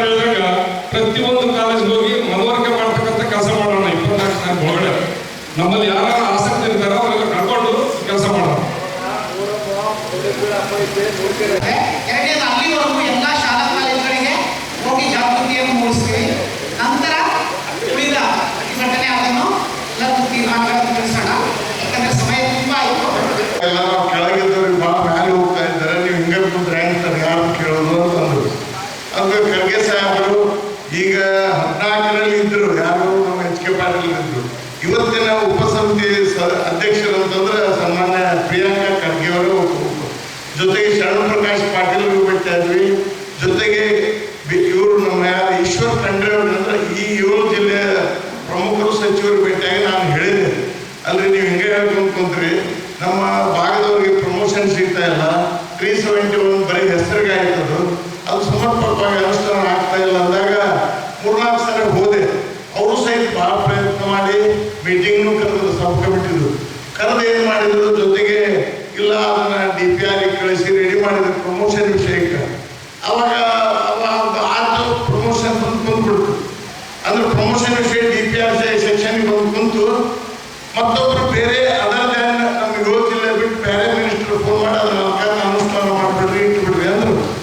ಇದು ಸ್ಪಷ್ಟವಾಗಿ ಎಚ್ ಕೆ ಪಾಟೀಲ್ ಅಂದ್ಕೊಳ್ಳಿ. ನಾನಂದೆ ಮತ್ತೆ ಖರ್ಗೆ ಅವ್ರ ಕಡೆ ಹೋದೆ, ಪ್ರಿಯಾಂಕಾ ಅವ್ರ ಕಡೆ, ಸರ್ ಇದು ನೀವು ಬರೀ DPR ಮಾಡಿ ಕಳಿಸಿದ್ರಿ, ಯಾವುದೇ ವಿಷಯದಲ್ಲಿ 371J ಅದಕ್ಕೆ ಮಾಡಿದ್ರು, ನಮ್ಮ ಭಾಗದಾಗ ಯಾರಿಗೂ ಉಪಯೋಗ ಆಗಲ್ಲ ಅಂದಾಗ ಮತ್ತೆ ಅದನ್ನು ಕರೆಸಿ ಮೀಟಿಂಗ್ ಮಾಡಿ ಅದು ಪ್ರೊಸೆಸ್ನಾಗ ಜೊತೆಗೆ ಒಂದು ಇನ್ನೊಂದು ನಮ್ಮ ಹನುಮಂತಪ್ಪ ಶಾಲೆಯಂತಪ್ಪ ಹೇಳಿದಂಗ ದೊಡ್ಡ ಮಲ್ಲಿಕಾರ್ಜುನ್ ಖರ್ಗೆ ಸಾಹೇಬ್ರಿದ್ರು.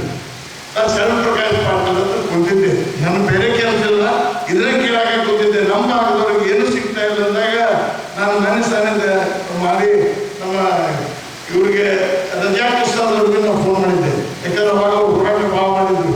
ಜೊತೆಗೆ ನಮ್ಮ ಇವ್ರಿಗೂ ಫೋನ್ ಮಾಡಿ ಹೇಳಿದೆ, ಹಿಂಗೆ ಮತ್ತು ಹಿಂಗೆ ಕೂತ್ರೆ ಹಂಗೆ ಕಾಡಿಗೆ ಮನೆ ಬಂದಾಗದ ನಾವು ಮಾಡ್ಬೇಕಾಗಿತ್ತು ನಮ್ಮ ಡ್ಯೂಟಿ ಅಂದಾಗ ನಮ್ಮ ಇವ್ರು ಸಹಿತ ಕರೆದು ಇವತ್ತು ಒಳ್ಳೆ ಕೆಲಸ ಮಾಡಿದ್ದಾರೆ. ಜೊತೆಗೆ ಈ ಭಾಗದ ಯಾರೇ ಇರಲಿ, ಸರ್ಕಾರ ಯಾವುದೇ ಇರಲಿ, ಯಾರೇ ಸಚಿವರಿರಲಿ, ಯಾರೇ ಶಾಸಕರಿರಲಿ, ಅವ್ರು ಮುಖ್ಯವಾಗಿ ಇದನ್ನು ಲೀಡ್ ತಗೋಬೇಕು. ಯಾಕಂದ್ರೆ ಆಡಳಿತದಾಗಿದ್ದವ್ರು ಲೀಡ್ ತಗೊಂಡಾಗ ಮಾತ್ರ ಒಂದು ಹೆಚ್ಚಿನ ಶಕ್ತಿ ಬರ್ತದೆ. ಅದಕ್ಕೆ ನಮ್ಮ ಬೆಂಬಲ ಅದ.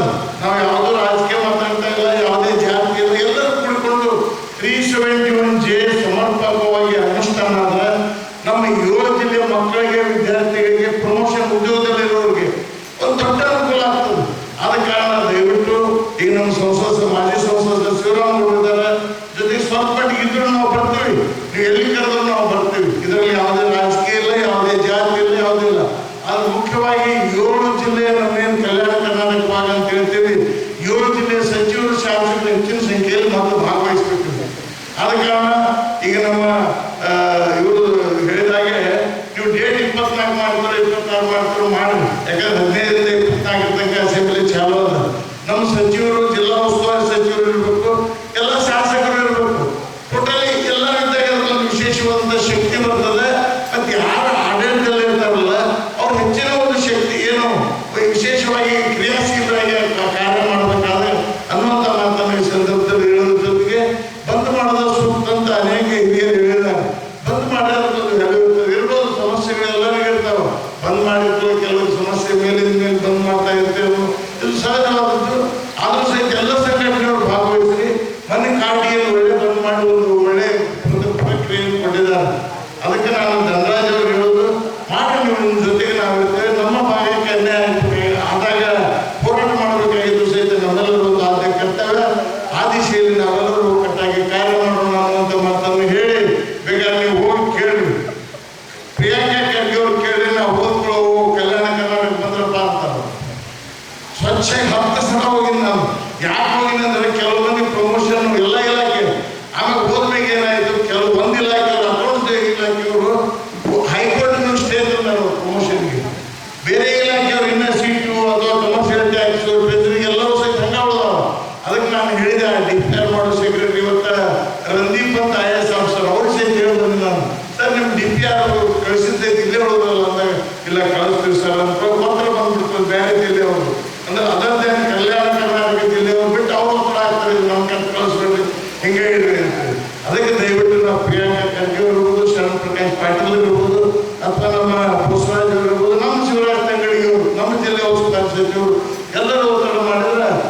ಸಿಗಬೇಕಾದಂಥ ಏನು ಸಮರ್ಪಕವಾಗಿ ಅನುಷ್ಠಾನ ಆಗ್ತಾನೆ ಅಂತ ಮಾತನ್ನು ಈ ಸಂದರ್ಭದಲ್ಲಿ ಹೇಳಿ ಕರೆದಂಥ ನಮ್ಮ ಧನರಾಜರು ನಾನು ಮನೆ ತಾನು ಮಾತಾಡಿ ಏನೇ ಹೆಚ್ಚುಗಳು ನನ್ನ ಧನರಾಜರು ಮೇಲೆ ಮಾತಾಡ್ತಾ ಇದ್ದ ಸಮಸ್ಯೆಗಳು ಬಂದಾಗ ಹೋರಾಟ ಮಾಡುವ ಮನೋಭಾವನೆಯನ್ನು ಬೆಳೆಸ್ಕೊಳ್ಬೇಕಾಗಿತ್ತು ಸಹಿತ ಅನಿವಾರ್ಯ ಅಂತ ಮಾತನ್ನು ಹೇಳಿ ಮೊದಲು ದಯವಿಟ್ಟು ಒಂದು ಮಾತನ್ನು ಹೇಳ್ತೀನಿ, ಎಲ್ಲರೂ ಒಗ್ಗಟ್ಟಾಗಿ ಹೋರಾಟ ಮಾಡೋಣ.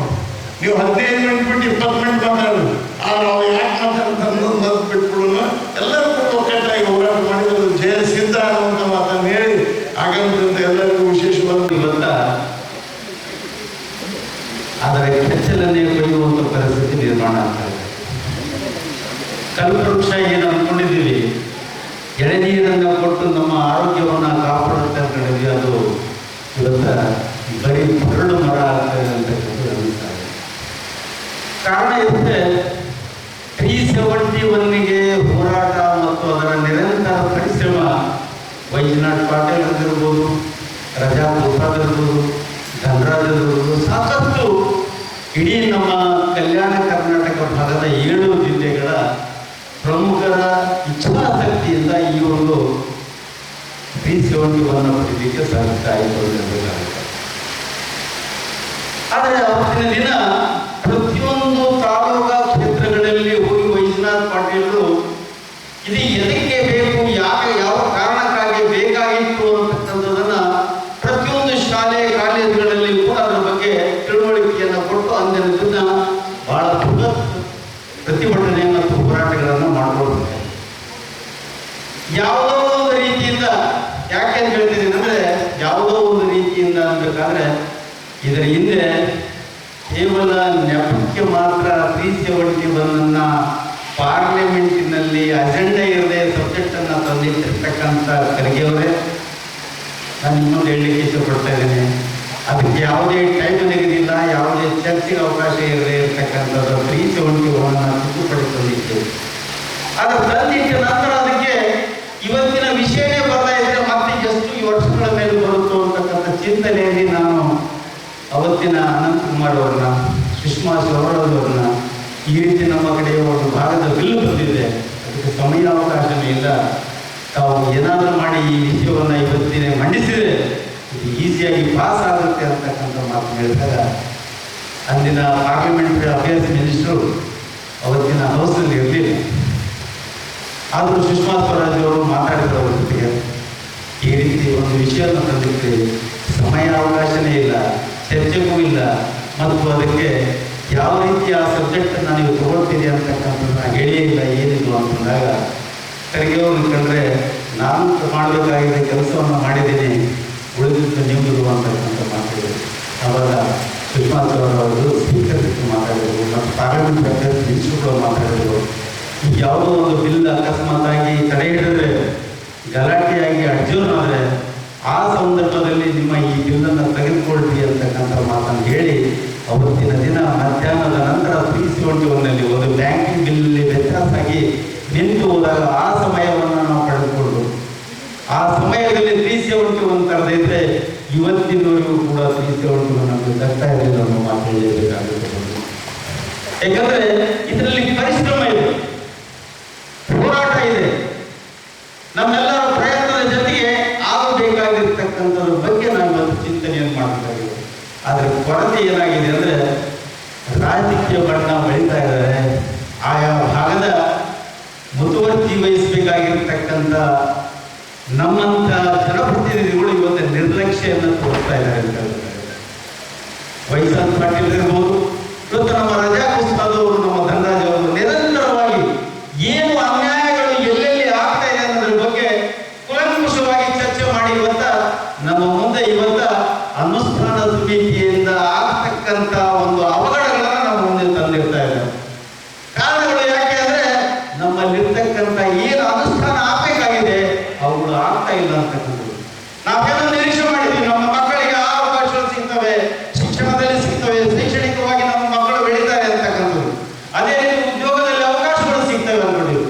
ಆ ಉದ್ಯೋಗದಲ್ಲಿ ಮತ್ತು ಶೈಕ್ಷಣಿಕದಲ್ಲಿ ನಮಗೆ ಹಿಂದಿರ್ತಕ್ಕಂಥ ವಾತಾವರಣವನ್ನು ನಿರ್ಮಾಣ ಮಾಡ್ತದೆ. ಈಗಾಗಲೇ ಶುರುವಾಗಿದೆ.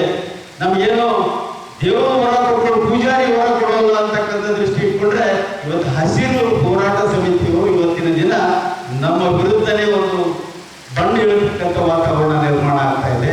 ಅದನ್ನ ನಾವು ತಡೆಯಬೇಕಾಗಿತ್ತಂದ್ರೆ ಇವತ್ತಿನ ಒಂದು ಪ್ರಶ್ನೆ ಏನು ಅಂದ್ರೆ, ರೂಪರೇಷೆ ಯಾವ ರೀತಿ ಇರಬೇಕು, ಇದಕ್ಕೆ ಯಾವ ರೀತಿ ಕ್ರಮಗಳನ್ನು ತೆಗೆದುಕೊಳ್ಳಬೇಕು, ಇದಕ್ಕೆ ರಾಜ್ಯ ಮತ್ತು ಕೇಂದ್ರ ಸರ್ಕಾರಕ್ಕೆ ಯಾವ ರೀತಿ ಎಚ್ಚರಿಕೆಯ ಗಂಟೆಯನ್ನ ಈ ಭಾಗದಿಂದ ಬಾರಿಸಬೇಕು ಅಂತ ಹೇಳ್ಬೇಕಾಗಿತ್ತು ಅಂದ್ರೆ, ಮೊದಲಿಗೆ ಈ ಬಂದಂತ 371 ಜೆಯಿಂದ ಬಂದಂತ ಅವಕಾಶಗಳನ್ನು ನಾವು ವಿದ್ಯಾರ್ಥಿಗಳಿಗೆ ತಿಳಿಸಬೇಕು. ಏನು ಇದರಿಂದ ನಮಗೆ ಲಾಭ ಆಗಿದೆ ಅಂತಕ್ಕಂಥ ವಿಷಯವನ್ನು ತಿಳಿಸುವುದರ ಜೊತೆಗೆ ಇದರಿಂದ ನಮಗೆ ಬರಬೇಕಾಗಿರ್ತಕ್ಕಂಥ ಇನ್ನೂ ನಮಗೆ ಅವಕಾಶಗಳು ಎಲ್ಲಿ ವಂಚಿತ ಆಗ್ತಾ ಇದೆಯೋ ಅನ್ನೋದು ಕೂಡ ಹೇಳಬೇಕಾಗುತ್ತೆ. ಅದರ ಜೊತೆಯಲ್ಲೇ ಉದ್ಯೋಗದಲ್ಲಿ ಇವತ್ತು ನಮ್ಮ ನೌಕರರು ಇರತಕ್ಕಂಥದ್ದು ಇರ್ಬೋದು, ಅಥವಾ ಮುಂದಿನ ಪರೀಕ್ಷೆಗಳಿಗೆ ಬರೀತಕ್ಕಂಥದ್ದು, ಅವುಗಳ ಆಗ್ತಕ್ಕಂಥ ಅನ್ಯಾಯಗಳನ್ನು ನಾವು ಕೂಡ ಇವತ್ತಲ್ಲಿ ಎರಡು ವಿಷಯಗಳನ್ನು ನಾವು ಮುಂದಿಡಬೇಕಾಗಿದೆ. ಇಟ್ಟು ನಾವು ಒಂದು ಪ್ರತಿಭಟನೆಯನ್ನು ಮಾಡಬೇಕು. ಆ ಪ್ರತಿಭಟನೆಯನ್ನ ತಾಲೂಕುವಾರು ಮಾಡುವ ಜೊತೆಗೆ ಒಂದು ಅನುಷ್ಠಾನ ಸಮಿತಿ ಅನ್ನೋದಕ್ಕಿಂತ ಈ ಒಂದು ಅವೇರ್ನೆಸ್ ಪ್ರೋಗ್ರಾಮ್ ಮೊದಲು ಮಾಡಬೇಕಾಗಿದೆ. ಇಡೀ ನಮ್ಮ ಈ ಒಂದು ಕಲ್ಯಾಣ ಕರ್ನಾಟಕದಲ್ಲಿ ಭಾಗದಲ್ಲಿ ಎಲ್ಲರಿಗೂ ಅವೇರ್ನೆಸ್ ಈಗಾಗಲೇ ಬಂದಿರತಕ್ಕಂಥದ್ದು, ಬರ್ತಕ್ಕಂಥದ್ದು ಮತ್ತು ವಂಚಿತರಾಗ್ತಕ್ಕಂಥದ್ದು, ಈ ಮೂರುಗಳ ವ್ಯತ್ಯಾಸವನ್ನು ಕೊಡೋದ್ರ ಜೊತೆಗೆ ನಾವು ಮೊದಲಿಗೆ ಅವೇರ್ನೆಸ್, ಎರಡನೇದು ಪ್ರತಿಭಟನೆ ಯಾವ ರೀತಿ ಇರಬೇಕಂದ್ರೆ ಮಕ್ಕಳಲ್ಲಿ ಜಾಗ್ರತೆ ಬಂದಿದೆ ಅಂತಕ್ಕಂಥದ್ದನ್ನು ಬಂದಾಗ ಮಾತ್ರ ನಾವು ಪ್ರತಿಭಟನೆಗೆ ಮಹತ್ವ ಬರ್ತದೆ. ಆ ಪ್ರತಿಭಟನೆ ಆದ ನಂತರ ಇಡೀ ನಮ್ಮ ಕಲ್ಯಾಣ ಕರ್ನಾಟಕದ ಒಂದೇ ದಿನ ಏಕಕಾಲಕ್ಕೆ ಇಡೀ ಕಲ್ಯಾಣ ಕರ್ನಾಟಕ ಬಂದನ್ನು ಕರೀತಕ್ಕಂಥ ವ್ಯವಸ್ಥೆಯನ್ನು ನಿರ್ಮಾಣ ಮಾಡಿ ಈ 3 ಹಂತದಲ್ಲಿ ನಮ್ಮ ಯೋಜನೆಗಳನ್ನು ರೂಪಿಸಿದರೆ ನಾ ಯಶಸ್ವಿ ಆಗ್ತೀವಿ ಮಾತ್ರ ಈ ಸಂದರ್ಭದಲ್ಲಿ